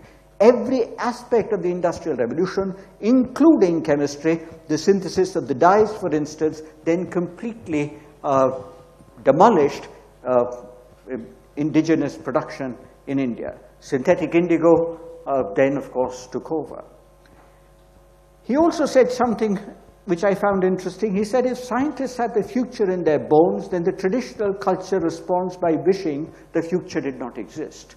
This is, to some extent, the kind of situation in which we find ourselves today, when sometimes you would like to look back on the past, and you would like to think that science and technology and many activities which go on today which need funding, which need support, which need encouragement, are activities which are going to take you possibly in quite the wrong direction. There's another famous essay written by the evolutionist Dobzhansky long ago, appeared in a very strange place, the American biology teacher. And the reason it appeared here was because there's always been this tension between the teaching of Darwinian natural selection and religion, Christianity specifically, in the United States. And what he tried to do in this essay, of course, he made that famous statement which every biologist quotes, that nothing in biology makes sense except in the light of evolution. But that quotation is used by biologists against other biologists. It's used by the evolutionary biologists against the molecular biologists who don't worry too much about evolution. On the other hand, the rest of his essay is what one should read if one wants to understand the kind of tensions that exist between science on the one hand and the beliefs of religion on the other, and how Dobzhansky in fact says this. He says, does the evolutionary doctrine clash with religious faith? And he categorically says it does not. He in fact argues that there is no real conflict here. Fortunately, Hinduism, for instance, does not have any particular issue with evolutionary theory. But since I have to talk about the public perception of science, the public perception of science is frequently gauged in the United States by doing surveys. The Americans are good at doing surveys, they're good at collecting data, they're good at documenting them, they check their data, they tell you how they've collected their data, and then they provide an analysis. So in India, however, we are very poor at collecting data, we are even poorer at maintaining it, and we of course do not discuss it. Now, the biomedical sciences, is it safe to eat genetically modified foods? Now it says 37% of US adults believe that it is safe. The remaining, an overwhelming majority, a 2/3 majority, with which we can even change the constitution, now say that it's unsafe to eat genetically modified food. Whereas the scientists who belong to the American Academy of Arts and Sciences, which produces the journal Science, 88%. So there's a large difference in perception between scientists, practicing scientists, and the general public. Favoring the use of animals in research, scientists outnumber the general public 2-to-1. So this is it safe to eat foods grown with pesticides? Most people believe that it's unsafe. Our scientists, however, believe it's safe. And I must say that when you read about pesticides, and I'll come back to it with an example, and later you will find out why I'm reading about pesticides, but you will find that if you read about pesticides, you won't eat anything. You would stop eating altogether. But climate change, mostly due to human activity, they're a little better. 50% of people believe that it's due to human activity, but 87% of scientists.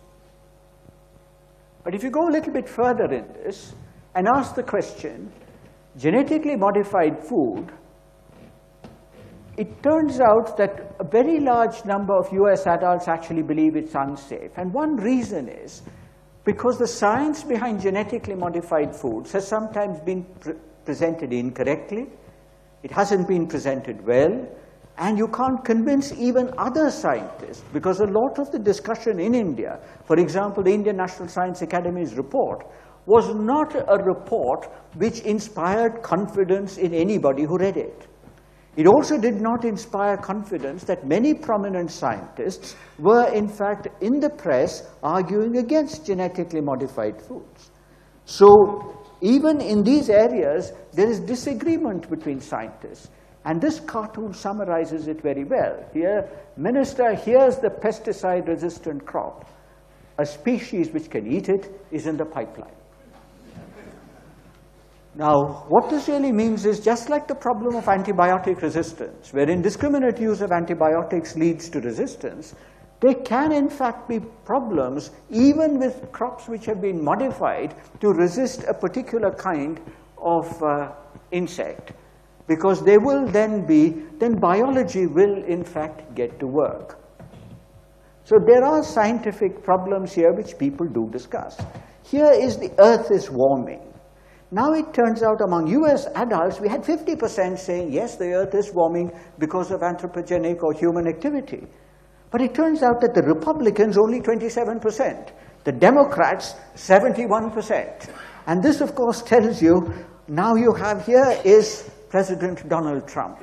And there's a list of things which he says are humbug. And I rather liked this list, because this list tells you that if the Americans manage to re-elect Donald Trump for a second term, then maybe the rest of the world has a chance to catch up with American science and technology. He's against he's against immigrants, but that's okay. I'm too old to go. Climate change, that he doesn't like. He doesn't like education. He doesn't like energy. He doesn't like science. He doesn't like many things.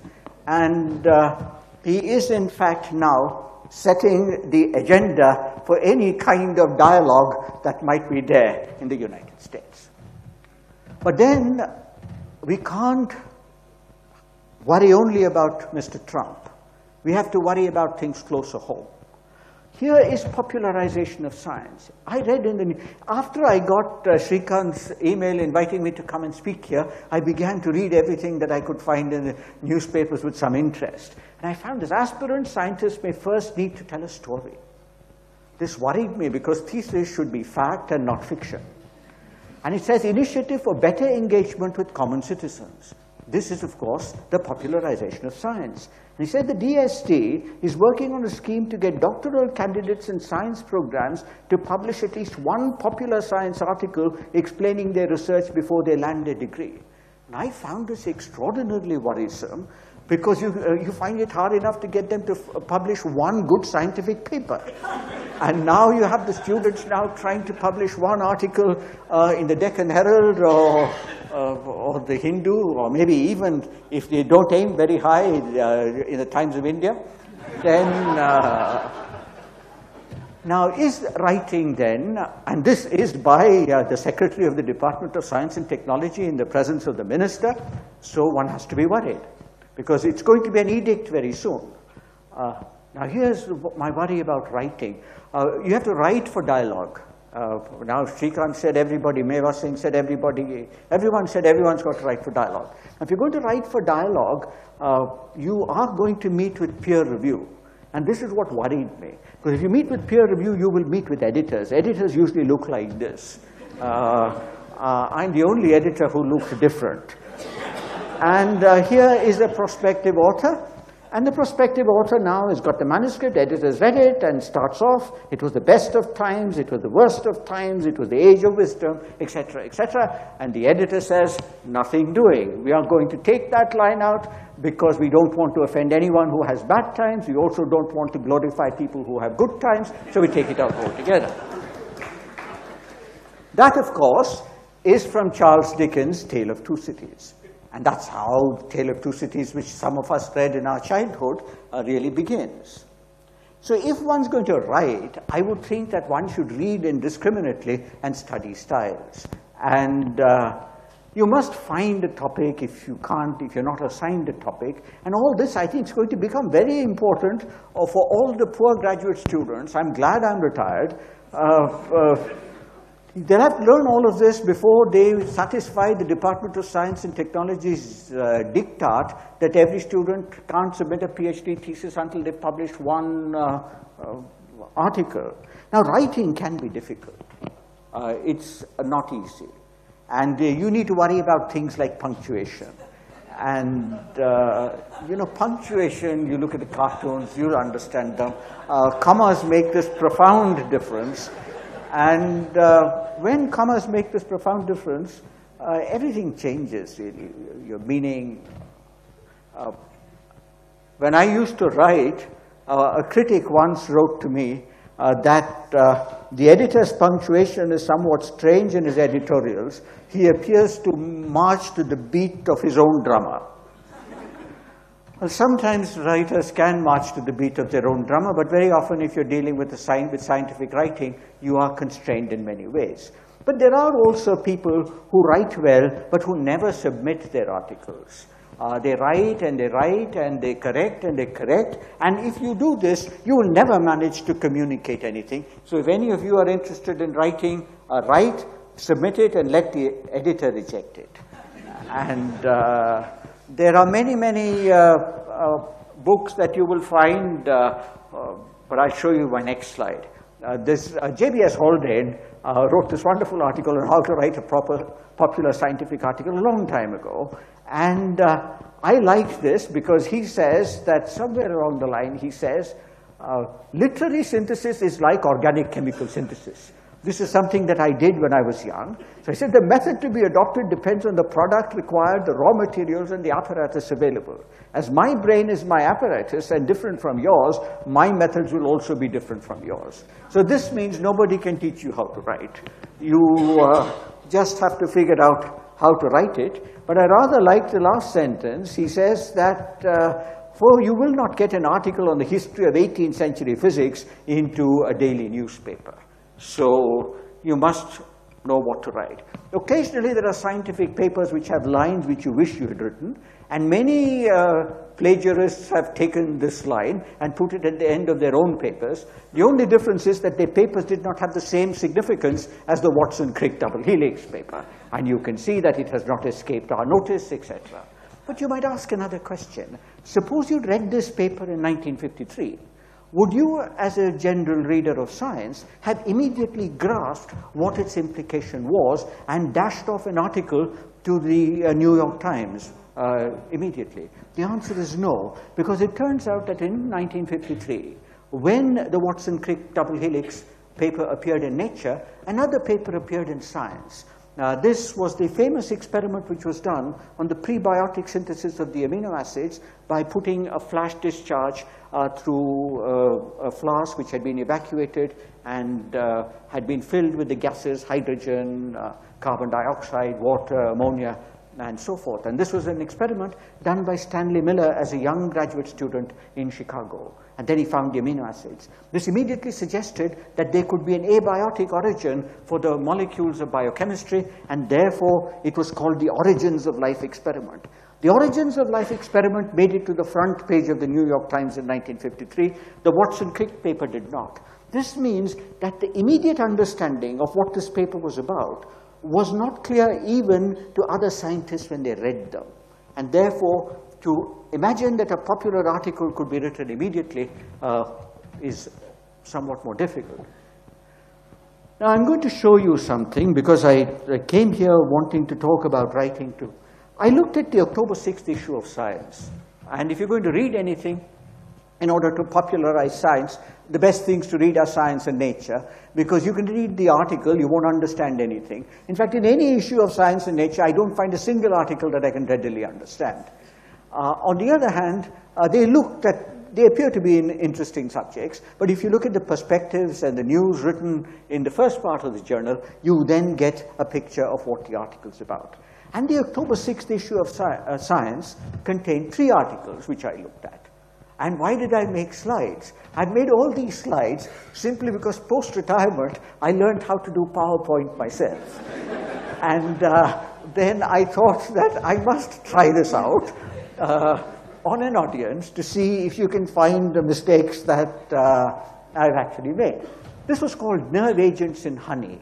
And it turns out that crops are sprayed with pesticides. Pesticides like these molecules, and they keep the pests away from the crop. The pesticides go into the soil, and from the soil they're picked up by other plants. They get through the plants, they get onto the flowers, they get to the pollen. The chemicals now are there as pollutants on the pollen. The bees pick them up, they go back to the honeycomb, they make the honey, and then the pesticides end up also in the honey. But very little pesticide ends up in the honey, according to this particular article, because they've used all the modern techniques of analytical chemistry to find out how much pesticide is there in honey all over the world, how much pesticide there is in soil all over the world, mapped it onto a wonderful map of the world, and I found a big mark only in Karnataka. I didn't read it enough to find out which place had the pesticide. So the more important thing here is these are nerve agents which act on the insects. They also act on the bees. And because they act on the bees' nervous system, they disrupt learning and memory in the bees. And then the bees then forget how to navigate once again. So here is a problem which will keep the bees now from pollinating. And now if the bees don't pollinate, you're going to have much greater problems in the future with other crops. Here's another paper. This is the title of the paper. The title of the paper is right at the bottom. Long-term pattern and magnitude of soil carbon feedback to the climate system in a warming world. Not the kind of paper that if you were not a climate scientist, you would really want to read. But then there's somebody who's written another article which popularizes this. He says microbial change in warming soils. This means even if you were a microbiologist, you might say, look, there's microbe there. Let me go ahead and read the paper. And then it says long-term reorganization of microbial communities leads to pulses in carbon release. Now, there are many, many interesting things for policymakers to read in this paper. First of all, to do measurements like this, it's taken 27 years. And if you're going to take 27 years, your project must be supported for 27 years. You can't, for example, have your project terminated because you haven't published a paper. You can't publish a paper until all the data is in. In fact, next time you listen to a climate, all the younger people, next time you listen to a climate change talk, look carefully at that one slide which every climate change scientist will show you, how global warming, temperature, and carbon dioxide levels. That carbon dioxide map or graph is the result of one single scientist who worked for many years without funding, and he worked for an annual report which has a result every year other than another number. So sometimes this kind of science needs to understand what is going on. Here what this means is that when you start the measurement over here, as you warm over time, the microbes now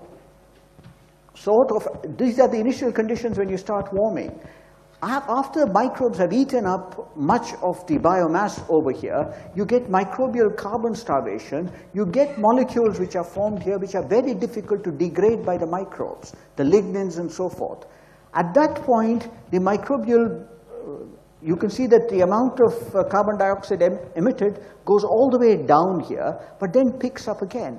Because here what happens is the impoverished microbial community now shifts. It shifts because of evolution.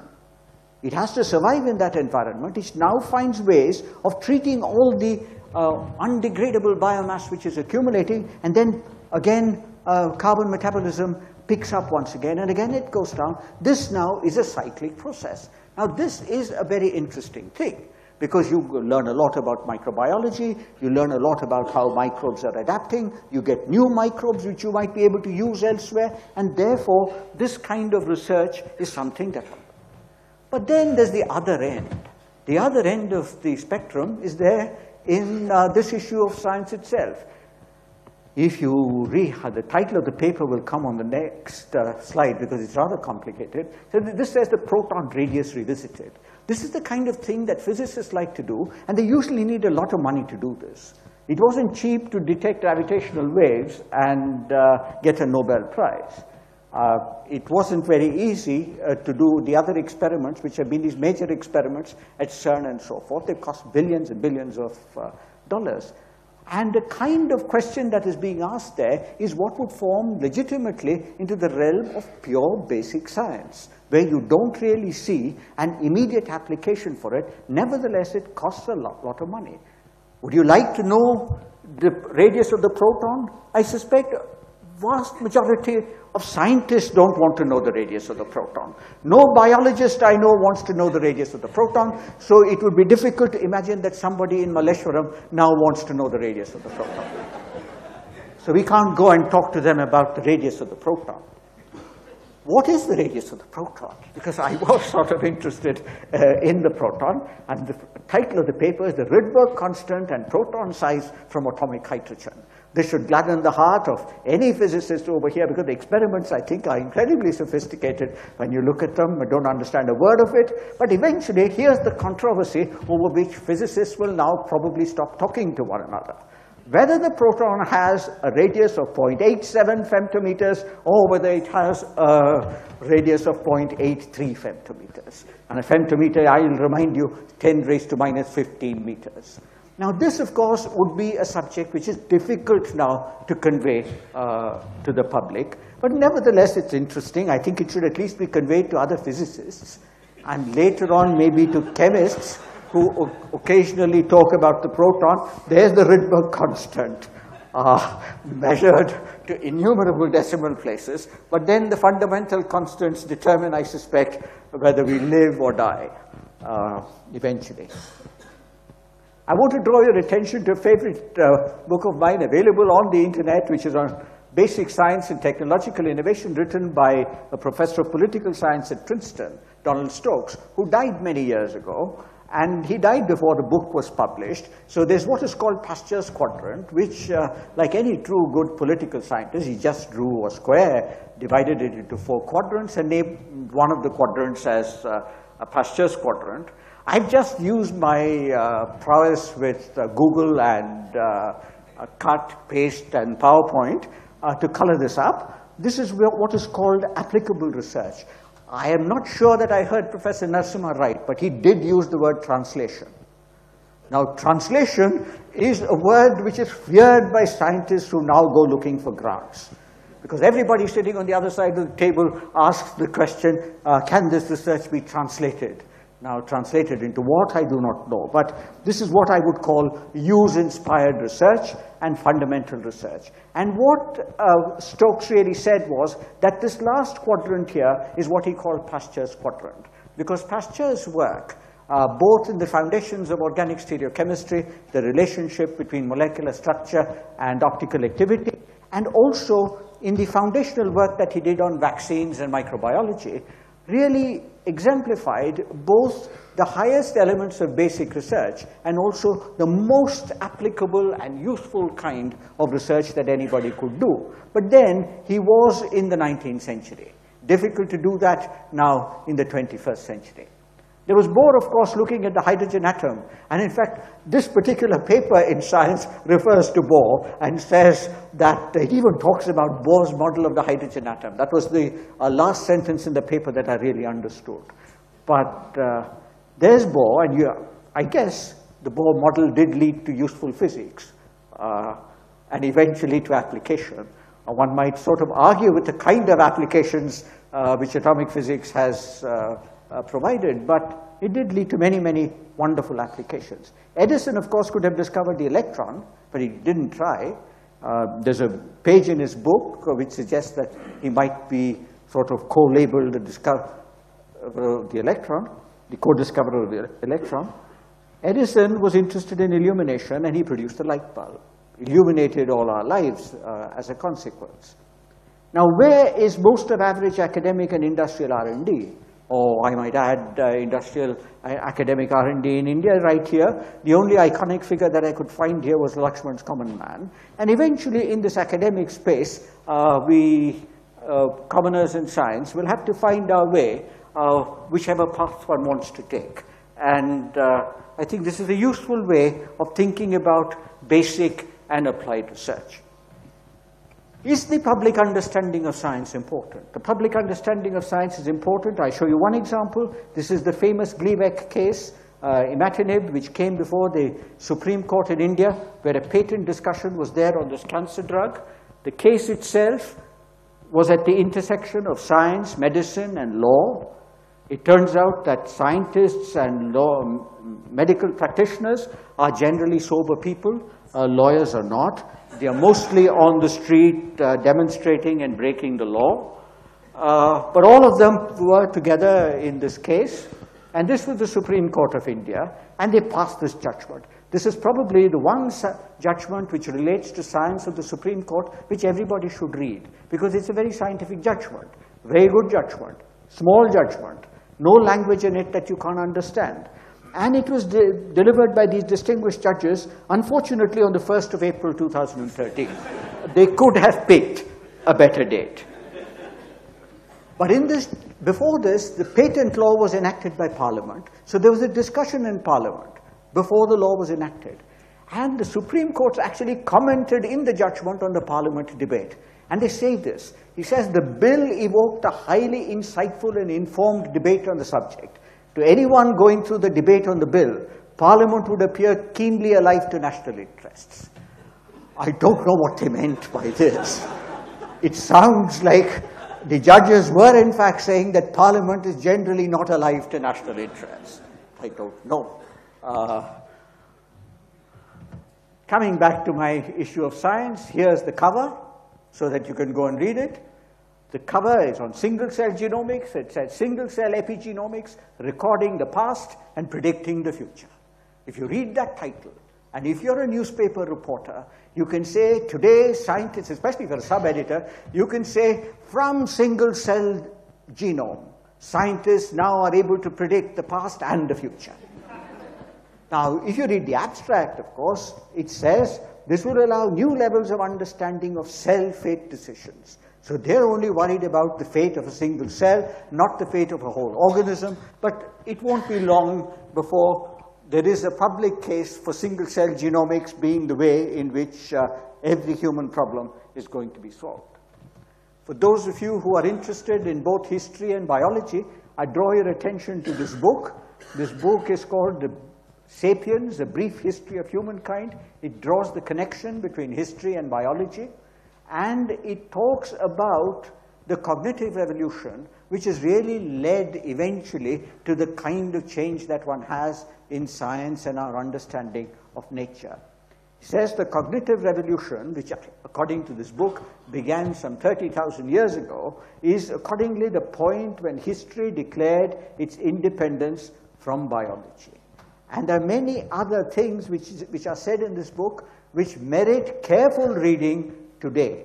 It says, for instance, to understand the rise of Christianity or the French Revolution, it is not enough to comprehend the interactions of genes, hormones, and organisms. It is necessary to take into account the interaction of ideas, images, and fantasies as well. In fact, it will turn out that fantasies and myths across cultures are really what have driven modern civilization to the point at which it is today. And here you have the tension now arising between the traditional view of civilization and the scientist's view of the world around us. And that is where I think the conflicts of the future, in India particularly, will really have, and that's where the public understanding of science probably will be very, very important. Science and Society, which is there in the title of this seminar itself, you can see the only cartoon that I think, this is what the common man looks like when he looks in on what scientists are doing. He is, in fact, bewildered. Doesn't know what they're doing. If you let all the general public in to the Institute on open day, the Institute is filled with thousands of people, and every department is demonstrating experiments. Science looks like it's fun. In fact, Shiv Vishwanathan, a few days ago on NDTV in a discussion, kept on saying science is fun. And the audience looked rather gloomy, and the other participants looked even gloomier. But look at the scientist's view of the common man. This, of course, I think looks like ISRO. It's the Man on the Moon project. And here is a man from ISRO. He says, this is our man. He can survive without water, food, light, and shelter. And sometimes today, when you look at the problem of clinical trials which are being done in India, you will find that clinical trials are being done without a proper understanding of the people who are, in fact, subject to these trials. And therefore, there must be much greater public engagement on scientific subjects. Now, of course, I have the last line. I told you a famous first line from Dickens. Now, there must also be famous last lines. So when you're writing something, make sure that your punchline comes at the very end. You can't do better than Gone with the Wind. You know, here's Scarlett O'Hara, and this is just after Rhett Butler has left her. And the most famous line in Gone with the Wind, if you look, is when Rhett Butler says, my dear, I don't give a damn. But that's not the most famous line. This, in fact, I think is the most famous line. He says, Tara talks to her slaves at home. I'll go home and I'll think of some way to get him back. After all, tomorrow is another day. In launching dialogue, as an old, retired, and tired editor, I must say that the Academy is, in fact, following in Scarlett O'Hara's footsteps in being extraordinarily optimistic, and tomorrow, after all, is another day. Thank you.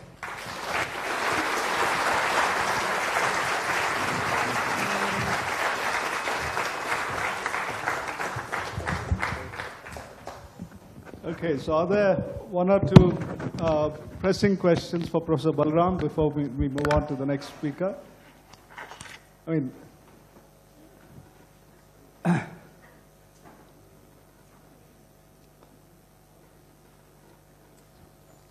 I guess Professor Balram made his meaning abundantly clear. So thank you.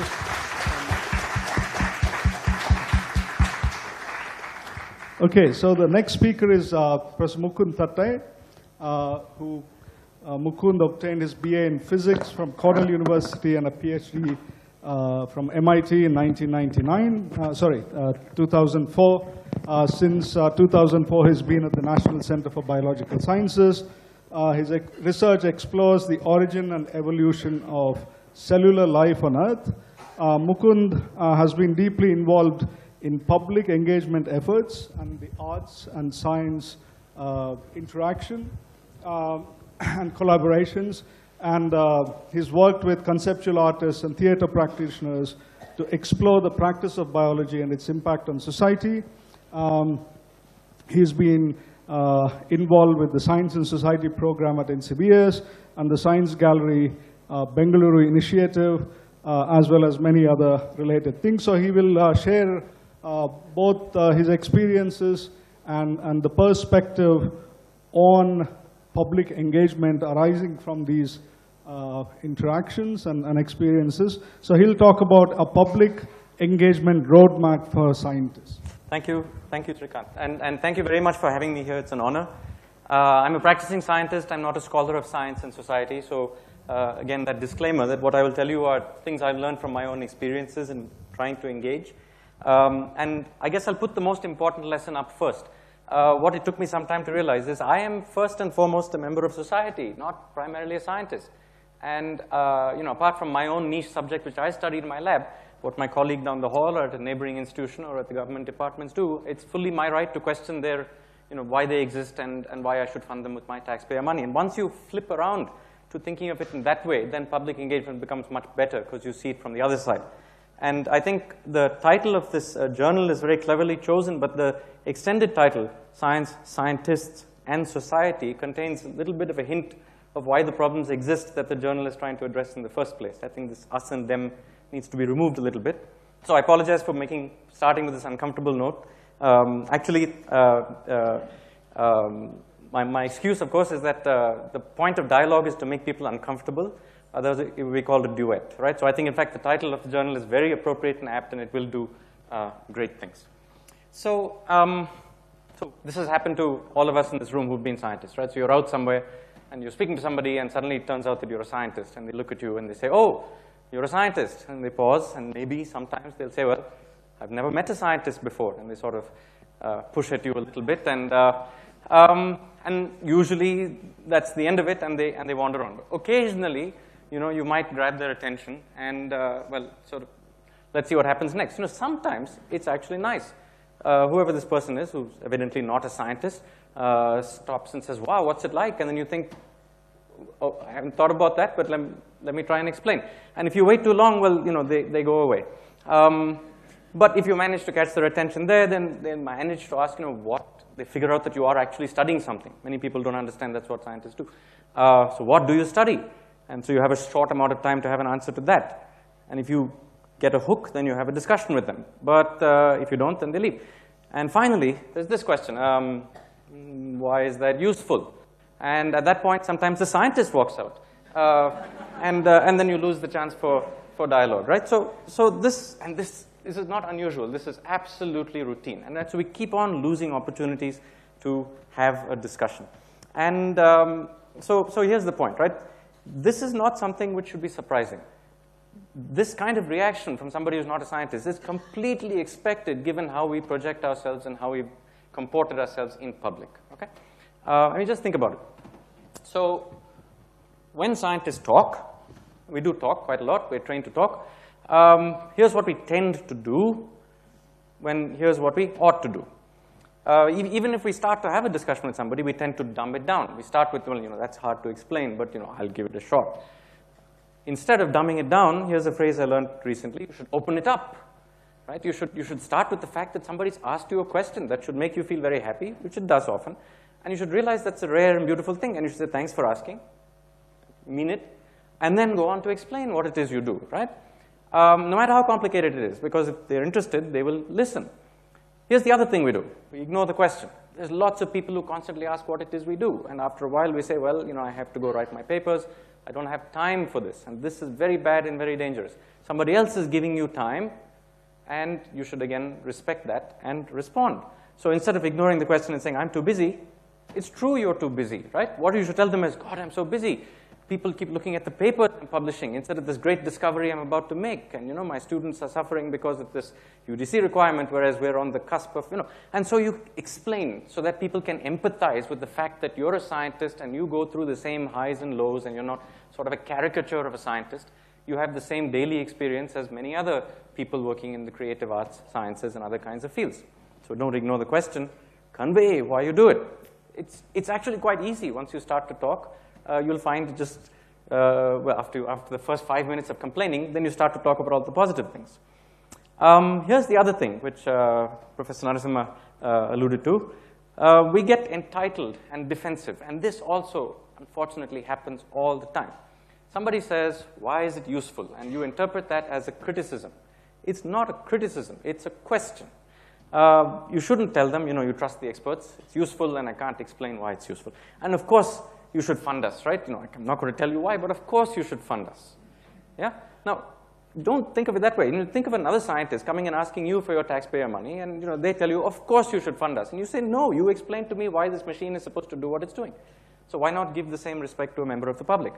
So you should convince them why it matters. Here are the short-term benefits. Here are the long-term benefits. Perhaps there are no long-term benefits in the point of view you're thinking about, say, industrial applications, but certainly in terms of discovering where humans came from or where galaxies come from. These are the long-term benefits of doing the work, right? And if you actually take the trouble to do this, I assure you, because if you do take the trouble, this actually works. And whoever it is you're having a discussion with goes away with a deeper understanding of what you did. They become an advocate for you. They go and tell somebody else, oh, I met a scientist, and they're not, as scary as you thought, and, I had this really long and interesting discussion, and my God, and they even drink wine, and, this is, it's very, very surprising. So that's the bit about talking science, and we've heard a lot about how scientists should talk from Professor Balram. Here's the problem, though. This kind of thing is actually becoming better and better. So scientists are being taught how to talk, how to write, how to communicate, and it's becoming fairly good, the DST requirement notwithstanding. But we rarely listen, okay? We actually never do it. I mean, apart from listening to our own colleagues. We do not go out, and when we think about engaging, negotiating, talking with the public, we don't go out with the idea that I'm going to go change my mind about how the situation is. You go out thinking, I'm going to go, at best explain to people how it is, and maybe they'll get excited by it, right? So why should we listen? There's many, many reasons, and here's just a few. This word contract or compact, I like the word compact better, but you renegotiate the scientific compact.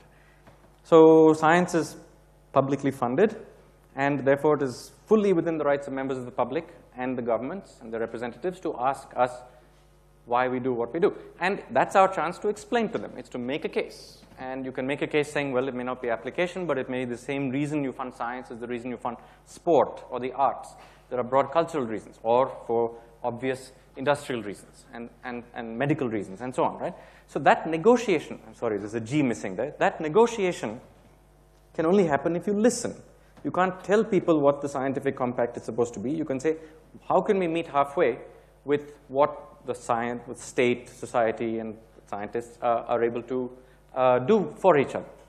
This negotiation hasn't really happened. We tend to be running on an autopilot, okay? There's a way that funding bodies work.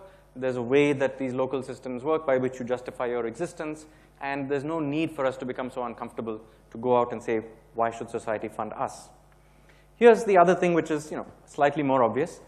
If you don't keep your eyes and ears open, this is that Pasteur quadrant, if you don't keep your eyes and ears open, then you might be sitting on a fantastic discovery, which, by the way, accidentally and very thrillingly might be useful. And if you're not aware of what society needs and what it finds useful, you're not going to be able to make that connection and make that hit. And I'm telling you, it's not so hard and it's not so boring to go and find out what it is that society needs and what it finds useful. There's any number of places where you can read and understand what the problems facing the world today are. Most of the time, 99.9%, you're not going to be the person who's able to solve those problems. But if you're aware, that is that listening part, Even if you don't solve, you communicate to somebody, and somebody else realizes they have the solution, and somehow you are part of that whole process. That's something that scientists should engage in. It's a very worthwhile thing to do. Finally, I think this is actually very interesting. The way we do science, there is a sense in which we copy a very academic, perhaps a Western model of what it means to publish papers, to do peer review, the metrics that we try to strive for.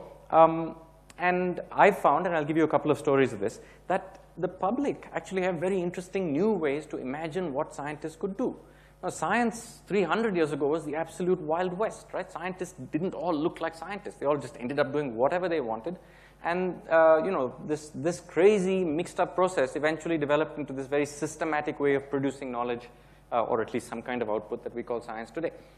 Why not go back to that crazy type of science? Why not go back to this crazy world in which we still have our labs, we still have rigor, we still have questions that we ask, we still have processes, but we inject a completely new creative dimension. Now, where does that dimension come from? Unfortunately, we've lost that muscle. It doesn't come from us, and it can come from the outside world if we go look for it. So here's 3 ways in which listening to the public is actually not the public, just listening to people who are not you, can actually change the way you do science in an entirely positive way. So we should listen. There's been a lot said about this this paper, which surprisingly hasn't been mentioned today, but this Vannevar Bush in the US in the 1940s and 50s. So he published this statement manifesto called Science, the Endless Frontier, which led to the forming of the National Science Foundation. And this is often used by many people as a way to justify the public funding of science to the public. And what Bush's claim was that you could clearly see that large-scale public investment in fundamental questions in science, just repeatedly you can see the pattern where it has led to great public good in terms of useful applications, right? And so he calls this Science, the Endless Frontier. Now, this is a problem. First of all, it's very old. And secondly, you know, it's done by a bunch of men in a room in a university a very long time ago. That idea, that context of Science, the Endless Frontier, a lot of it is correct today, but a lot of it has changed. Okay? And we haven't gone back to get another very big case to sustain the funding of science, if even in 2017, half the conferences I go to, this is the justification people use to say why the public should fund science. You shouldn't be citing a paper written in the 1940s and 50s. Okay? So, well, I was having this discussion by Twitter with Amitabh, where he said, well, you know, the word public engagement is a bit adversarial. We're talking about the front lines between science and society. And I was thinking, well, it is a bit adversarial, right? So we have now, you know, drawn these lines ourselves. We put ourselves in a situation where we seem to be fighting, maybe not fighting, but certainly negotiating our role with society, right? The 20th century compact about why scientists should justify their existence, how they do it, no longer applies. I mean, just for an example, these military priorities that were clearly in people's minds in the 40s and 50s have now been replaced by broader types of goals. There's no framework within science. There is no framework within the practice of science to discuss ethics, impact, prioritization, inclusiveness, or advocacy. That are things you do in your own time, okay? It's not something that you do as a scientist. So that's in your own mind. Your public self and your science self come into conflict. And we've not been trained to deal with this conflict. The goals of the public do not necessarily, in fact, rarely, for example, the measurement of the radius of the proton, do not necessarily align with the goals of individual scientists, right? This is very common. There's nothing wrong with that, but it is something we have to negotiate. Finally, and this everybody knows, scientists are increasingly preoccupied with an artificial reward system. By the way, this painting over here is a painting of the first operation with ether. And if you look at the recent history of medicine, it wasn't just adversarial. It was positively brutal, the way scientists brutalized, not in the case of ether, but for example, in the case of gynecology, patients for the goal of generating knowledge, and none of these questions were discussed. Okay, so it being adversarial, it's not an adversary. Adversarial is just a term, but there are people involved in the dialogue. Who are the people on the other side? Unfortunately, the people we tend to talk to right now are the politicians, they're the people in Delhi, and so on. Those aren't the people you should be, I mean, of course you go through the process to get funded, but really you should be talking directly to the people, okay? Not directly to the technocrats, bureaucrats, or politicians, because when it comes down to it, it's the people who are going to support you. And if the people support you, then you can have the correct kind of discussion with those who represent the people. Okay, so now I've made the case that there is an entire range of ways in which we are meant to have the dialogue, the discussion, and so on. There's an entire spectrum. Many of us do many of these things. I'm just going to go through the entire list. So first of all, there's these things in white. These are things that most scientists I know do all the time. They enjoy doing it. Science communication, whether in the press or giving talks and so on, or on TV, radio, science popularization, writing books, popular articles, science outreach, open days, bringing schools, students in and teaching them how machines work and so on. So these are things we tend to do and in fact are quite locally rewarded for doing. Now on the other side, the other kinds of engagement you might have with politicians and society and so on, you could be called to consult on a project of national importance, and that's interesting and useful. You might make a contribution. Somewhere along the way, there's also the matter of government oversight into the kind of work you're doing, and there's sort of weak boundaries between these two things. And rather dangerously, there's this end of the thing, which is control, the control of science by the people in charge of the money. Now, the problem is doing this does not at all give you a way to control the outcome of that, okay? Because these two things happen in two completely different rooms, okay? This is happening in the corridors of power where the public and the funders and civil society and everybody else has a discussion. This is happening in very easy venues, schools and colleges, and these are, safe spaces for us. Somewhere in the middle, we need to do all this stuff, and that's what engagement means. It's the boundary. Engagement. You need to engage between these two spaces. Engage that word contains friction. It's not easy. Dialogue, which means back and forth. You need to talk and listen. Advocacy. There's nothing wrong with scientists having political points of view. You should be sometimes come from your role as a member of society. But still, you have a right, the full right to start to use both those aspects of yourself to have this dialogue. I think that's another very dangerous thing. We're sort of taught that you're not supposed to get mixed up emotionally and politically in the output of your work, and that's totally wrong. So this is the space that we are trying to encourage, and that's the kind of space that a journal like this is going to participate in fully, especially with the idea of, the wonderful idea of having confluence, which is an active dialogue with the public while the scholarly work is being published. Okay, so now I'm going to talk about the easy bit, which is science communication, outreach, popularization, and then I'm going to talk about the harder bits based on some stories which I can tell you of things I've been trying over the many years. So this is Alan Alda. He plays MASH, a Hawkeye Pierce in this TV show MASH, but in his current life, he's actually a huge advocate of science communication. He teaches scientists how to communicate, and he has this famous line. He says, communication is not something you add on to science. It is the very essence of science. He runs something in Stony Brook called the Alda Center for Communication of Science. And I think in the last several years, there's been an absolute renaissance in available resources for students and scientists to teach themselves how to become better science communicators, just like better science writers, the books that you saw. And in fact, locally, there's been a boom in really good science, popular science, science in the press, right? It's been really wonderful to see.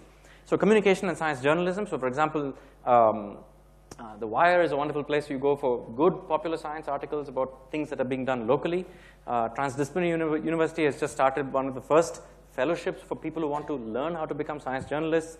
There's a science journalism workshop that Anil Ananthaswamy runs at NCBS every year.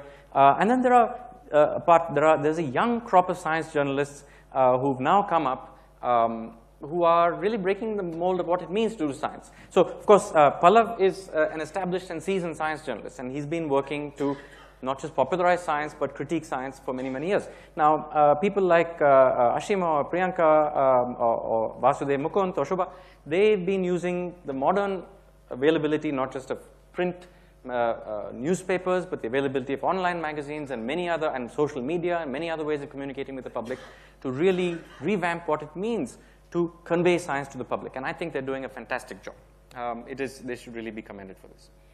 So that's communication. Now here's outreach and popularization, another thing that scientists enjoy doing, and they actually get locally rewarded to do it. And apart from very famous popularizers of science, this is Carl Sagan, he's the reason I'm doing science. Bill Nye, the science guy, this is Neil deGrasse Tyson, Brian Cox, and we have our local popularizers, of course, Yashpal. This is Anil Ananthaswamy, who's a science writer. He writes for New Scientist. He also writes books about complicated scientific topics that are very beautifully readable and accessible. and Arnab at TIFR, who started the Chai and Why series, where they go into town and they tell people who want to show up in an evening what kind of science scientists do. So this is outreach and popularization of science. Now, what I want to say about all these things, which is communication and outreach, it makes you feel good, right? It doesn't just make you feel good. It makes you into a rock star, okay? So this is National College Baswangudi, where the Bangalore Science Forum has been running for decades without fail. And whenever they ask me to go give a talk, I give a talk. And this is a fantastic venue. But these days, if you're a scientist, you actually get called to the Bangalore Lit Fest. You get called by comedians to sit on panels with filmmakers, right? And you get on Twitter and you get all these followers and you feel, I mean, it's amazing. It's an ego boost and you think, I'm doing absolutely everything I can to communicate science. But you're not. This is not what you want to do. This is totally self-serving. This is just you going out and telling people what scientists do, and it's just great and you should absolutely listen to us, right? That's not what you should be doing. You should be doing something slightly harder, slightly more difficult, slightly more adversarial. So now I'm going to tell you the series of harder things that if you choose to, you could engage with, apart from just science communication. And there are many, many ways to do it, and there are many resources that will support you. For example, the Wellcome Trust UK has been a long-term public supporter of what they call science engagement. One of the things they do is they support, so I know telling stories was belittled earlier, but this has a particular context. They support theater science projects where they support residencies of playwrights who sit on campuses for weeks, maybe months. They develop complicated scientific ideas like antimicrobial resistance or bacteriophage into plays that involve actual human emotion and human contexts. So it's not to dumb down the ideas, but it's to give somebody a hook to want to go watch a play, which is not about science, it's about people, but it has science as one aspect of it. So I was very lucky to be a scientific advisor on these two plays, and it's a fantastic experience. This still lies on the side of self-serving science. You want to take a message that you want to convey to the public. Antimicrobial resistance is a big, difficult problem. Don't overuse antibiotics. And you work with people who are good at communication and writing to convey that idea. But that's still you as a scientist telling the public what to do. There are other things that you could do. And again, this is something which the journal will probably get involved with. My own experience with a harder part of the interface is indirect, but NCBS runs a science and society program. And the goal of the Science and Society program is to bring scholars from the humanities and from the social sciences and have real, rigorous discussion, dialogue, scholarship emerging from it by getting scientists, natural scientists, to talk to social scientists or humanities scholars to generate new ways of thinking, new frameworks, new ideas, difficult questions, and so on. The end point of this is stuff that looks very familiar to academia, which is colloquia, seminar series, publications which people can later access. And again, this is not easy because the language barrier, the two worlds, the language barrier that exists between science and the social sciences, the fact that I use a laptop and a PowerPoint presentation and I don't just read from notes, and these are things that put people off for a long time. This kind of dialogue, real dialogue, and real scholarship is extremely difficult, no matter where in the world it is, and I think it's a great goal if this journal is able to set the standard and the bar with its first few editions for what this kind of dialogue would mean, because that would then generate role models for other people to follow and emulate, to have more meetings like this, to have more dialogues like this. Okay? Now, this is precisely where you can go ask the public, what do you think scientists are doing wrong, and what do you think scientists are doing correct? What do you think is useful about the practice of science? What is dangerous about the practice of science? Now, here's the bit that I find most fun and exciting. Good, I have time. So this is my own hobby. Many years ago, I was contacted by people at the Society School of Art, Design and Technology, which is just down the road from NCBS, and they wanted to know if NCBS would be open to having an artist in residence program. And I said, that's absolutely fine. You'd have to give the artist a room, and presumably they would come and they would paint something, I guess, and they would go away. But of course, that's not the kind of artist that one is talking about. So this was a residency program that eventually grew into something that was a decade-long collaboration between myself and Yashas Shetty at Srishti. He's a conceptual artist. And the point of conceptual art is not particularly dependent on the medium, but it is back to this very important idea of making people uncomfortable and getting deep to the heart of a question. And what he was saying was that by being at NCBS, he sees the practice of biology as somebody with fresh eyes. And what he saw were people in every lab, just students, PhD students, first-year PhD students show up, they do a few things with tubes and pipettes and so on, and they're able to inject, to pick out a gene from one organism, inject into another organism, and then go home for lunch. without being totally astonished at what they just did. And this lack of astonishment at something which should be deeply astonishing was something that started to puzzle him. So his point of view was, well, let's take the stuff that they do on a daily basis and use it to do something almost subversive, right? Let's do a scientific experiment, in the sense, use the methods of science, but which has no scientific goal. It's not part of an experimental design. Let's make genetically modified organisms that have no goal other than to either entertain or to make you think in some strange way. Right? So this was the birth of what became the Smell of Rain project, where we genetically modified E. coli bacteria to make the smell of the monsoon rains by inserting a particular type of gene in there. Or we modified worms to move differently on a petri dish, and therefore the tracks they made looked almost like the brush strokes of different artists by knocking down certain muscle proteins. I mean, this was crazy stuff. And you would almost get into legal trouble for doing this kind of thing, right? So we didn't, and we won't. But the point is, this kind of work is not directly beneficial to the scientists. It's not directly supported by the institutional frameworks. In fact, they get quite uncomfortable by it. We got lots of questions saying, how are you getting funding for that when I'm not getting funding for my project? But we made people uncomfortable.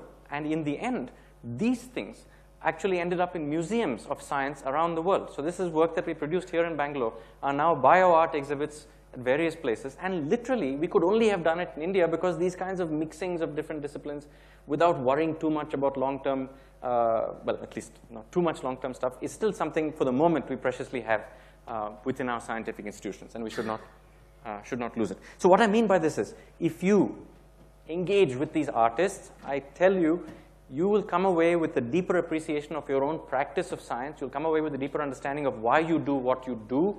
And it could be that the artist has interpreted the science in such a way that the public understand that the scientist is now no longer self-serving. The message that comes out of this is a message that is interpreted by an artist of what is going on a scientific campus. And so not automatically discounted by the member of the public saying, oh, obviously that's what they would say. They'd say, this is interesting. It points to some dangerous aspects, but some useful aspects of science. I am now willing to talk to you more. If you're so open-minded that you can talk to an artist, you can certainly talk to me. Okay, so this then brings us to the last bit of what I want to talk about, which is quite important. So I was in London to visit someone I know at Imperial College in the math department, and so Imperial College is right next to the Science Museum. They have a very nice foyer and an entrance with a group of people who sit as receptionists at computers. So I walked up to one of them and I said, I'd like to meet a mathematician. And I was about to tell her the name of the mathematician. And so she misunderstood. She said, oh, you'd like to meet a mathematician? Sit down. Here's a bunch of them. And which type of mathematician would you like to meet today? And this was interesting because she thought that I was just somebody who walked over from the Science Museum and I just was there to come visit Imperial and have a fun afternoon. Science is fun. And apparently that happens all the time. Now, how nice would it be if you could do this in Bangalore? Right? Because the Bangalore Science Forum does it. It's true. Every Wednesday, there are people who come there from all walks of society. Perhaps the average age is old. But there are people who go there to learn from scientists what they do. There is a huge demand for this. Okay? But those venues are traditional. They are one-way delivery points. Okay? Open days, Science Forum, and so on is projecting science.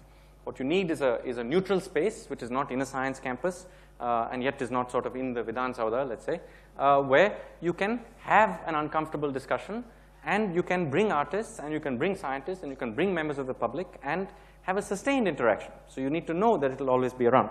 So several years ago, the government of Karnataka actually entered into an agreement with partners being the Indian Institute of Science, NCBS, the Srishti School, to set up a new science museum for Bangalore, a non-traditional science museum, because it is first and foremost just a space. It's a publicly accessible space. You can walk in and walk out anytime.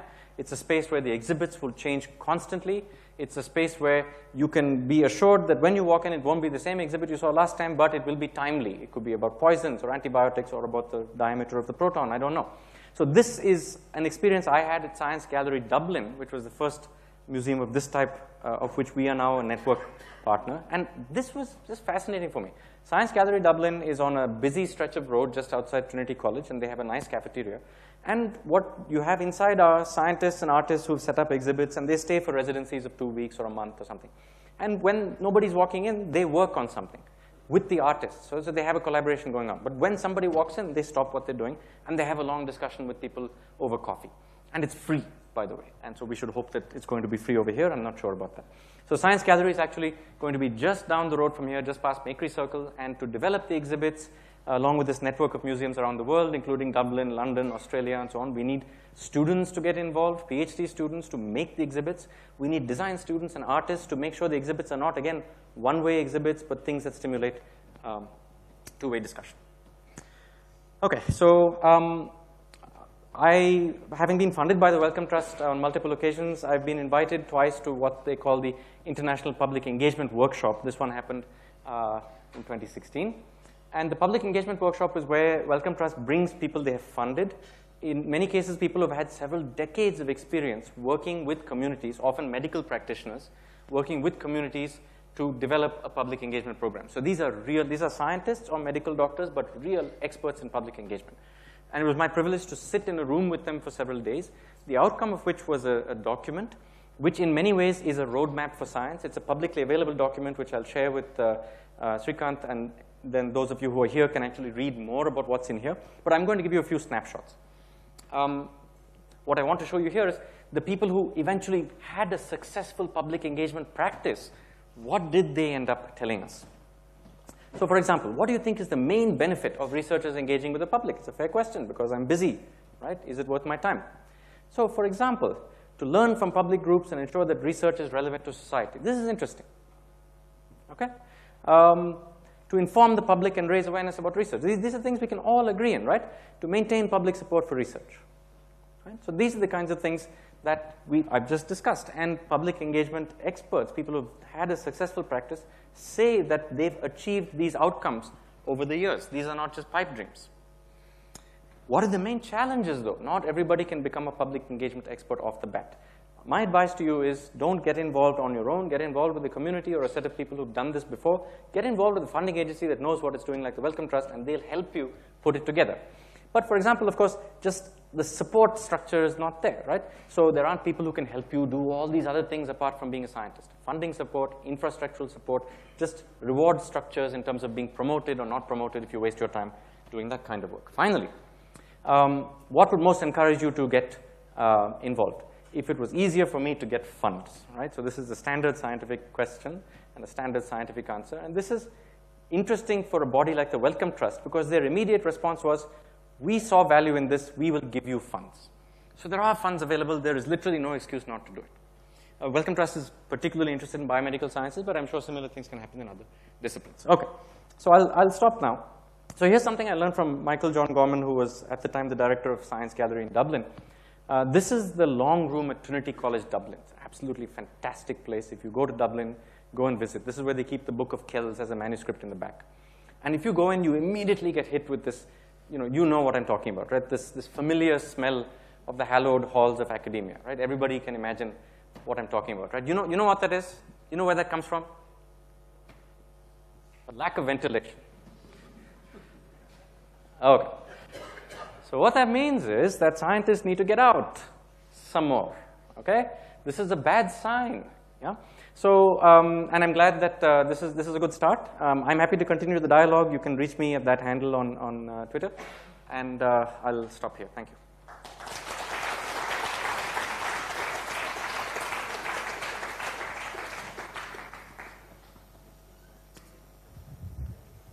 Okay, I see a few hands here. 1, 2, 3. Okay, 4. Okay. So you mentioned at some point entitlement, and you also mentioned the absence of a framework to talk about ethics and diversity and inclusion. As a practicing scientist, I mean, it's my experience and impression that our structures in India are actually such that they reinforce both the sense of entitlement and the sort of absence or the sort of absence of a need even for a framework to discuss ethics and diversity and exclusion. So what are your thoughts on what a journal like this can do to break that pattern? My message has been anything, it is that a journal like this can have only a limited effect of that kind of thing, okay? A journal like this can do scholarship, but the type of thing you're talking about happens in the trenches, and it's not directly something that can happen here. What a journal like this can do is provide a forum for reporting the results of interventions to deal with such things, okay? And maybe add some rigor to the effort, right? But it's not the solution. I don't have an answer for you. I actually dispute, though, that it's worse in India than other places. Because here, I believe we're more confronted with things outside than in other places where people are even more cocooned than we are.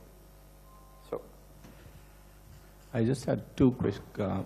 One is when you talk about taking science to the people, in a sense, and are you really suggesting that the people can inform? So because science has grown far from being a Wild West type of scenario, right? I mean, it is evolved knowledge. And I'm so really suggesting that people can inform. Okay, so that's not clear. And we can discuss. Okay. The other thing is about communication. The examples that you've given seem mostly very urbane. Yeah. And you have not mentioned, for example, a lot of very important work done by the Kerala Shastra Sahitya Parishad, for example, or even things that happen more in the rural hinterland of India. Which is where perhaps the future scientific talent of India is going to come from. Fully agree, and this is my limitation, my lack of scholarship, and therefore I would have been able to choose these things better if I had been better trained in that kind of thing, right? But absolutely, these small interventions locally in cities with a certain sliver of society in certain languages are not going to do the job that we are hoping they'll do. But more so supports my point that we need to get out and get more uncomfortable. Yeah, actually my question is very linked to what you just... Oh, yeah, sorry. Hi. Hello. Yeah, hi. So I was also going to ask you something similar to what was just asked, but then I thought, since you talked about the science gallery, so a lot of the good practices that you mentioned by NCBS and the whole cross-disciplinary and stuff, a lot of stuff that I have gone to and enjoyed and appreciated, but I always, go out and, I do wonder a little bit, is this actually reaching the public that you depicted in your slide with the railway station the people? And I feel like there is an opportunity to do that with the gallery, where maybe reach more of the middle class, less, more of the non-elite in a way that's not intimidating or patronizing. So if I was curious to know whether the gallery had any plans to so at the moment it doesn't even exist, and therefore it's open to having a discussion about what it should be doing. And that's the beauty of it, right? And in fact, I think the railways are a very good, not just analogy, but actually a practical way to have some of this discussion about how to spread science. Of course, there is the science train and things like that, right? But that's a bit simple. We need to sit and have this discussion with the director and experts, and I'm not an expert on how to do it best. But it's an open discussion. Yeah, I just wanted you to comment on the ethical framework that one should embrace while, working with science and art, more specifically with your interaction with Srishti School. Yeah. When, you spoke about... So in biology, when people talk of ethics, they mainly talk about something called bioethics, which is not ethics, but is a set of procedural guidelines, which we adhere to completely. In biology, ethics is still being written, and therefore we might be slightly on the uncomfortable side of what people would like to do, and that's precisely the point, to then redefine what the society would find acceptable uses of very powerful biological technologies. Biologists themselves are not equipped to have these discussions. Artists and ethicists are required participants in these discussions. Yeah. Okay, I think we will stop at this point. We have a tea break for about half an hour. And in this session, by and large, you heard views of scientists, however outward looking they may be in thinking about how various engagements with the broader society should take place. in the beginning of the panel discussion, we are actually going to sort of have the same questions addressed by people who are observers of science. And then I request the speakers of this session to be there on the podium and to respond to whatever they might say. And that would involve the panel discussion, which will then get open to general audience questions and interactions. So please join us for tea, and please come back in half an hour for the panel discussion.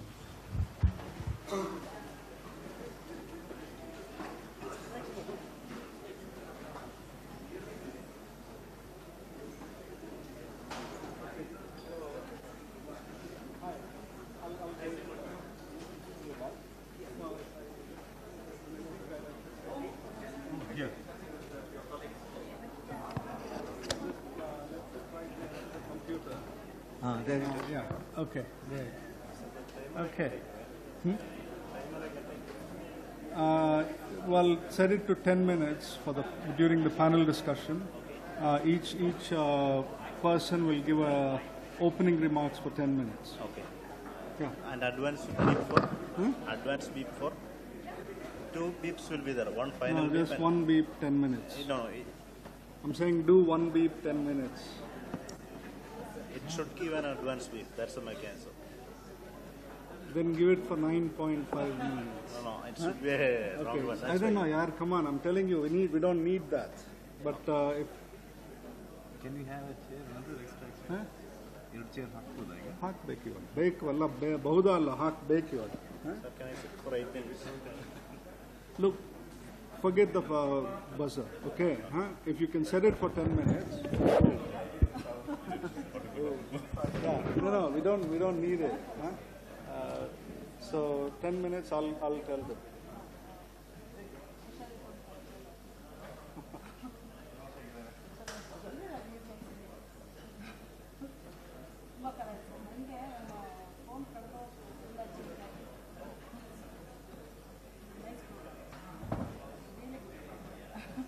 Thanks for letting us know.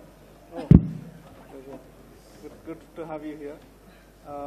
Okay, so I think, yeah, this is, okay, so, why can't the buzzer be set to one time, one ring? One and final. Bekagilla.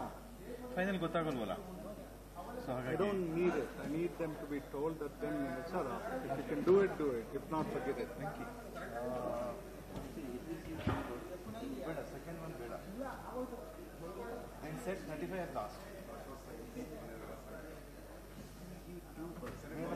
Event is designed like that. No, what I suggest you set the second, I mean, last big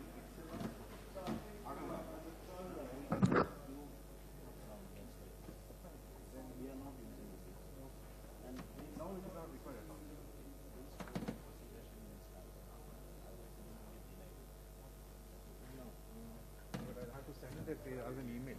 Illi the laptop, I can copy it to my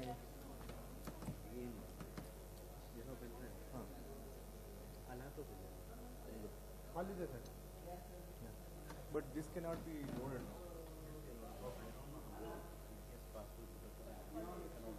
Okay, let's get it back. Email, I can just forward it to him.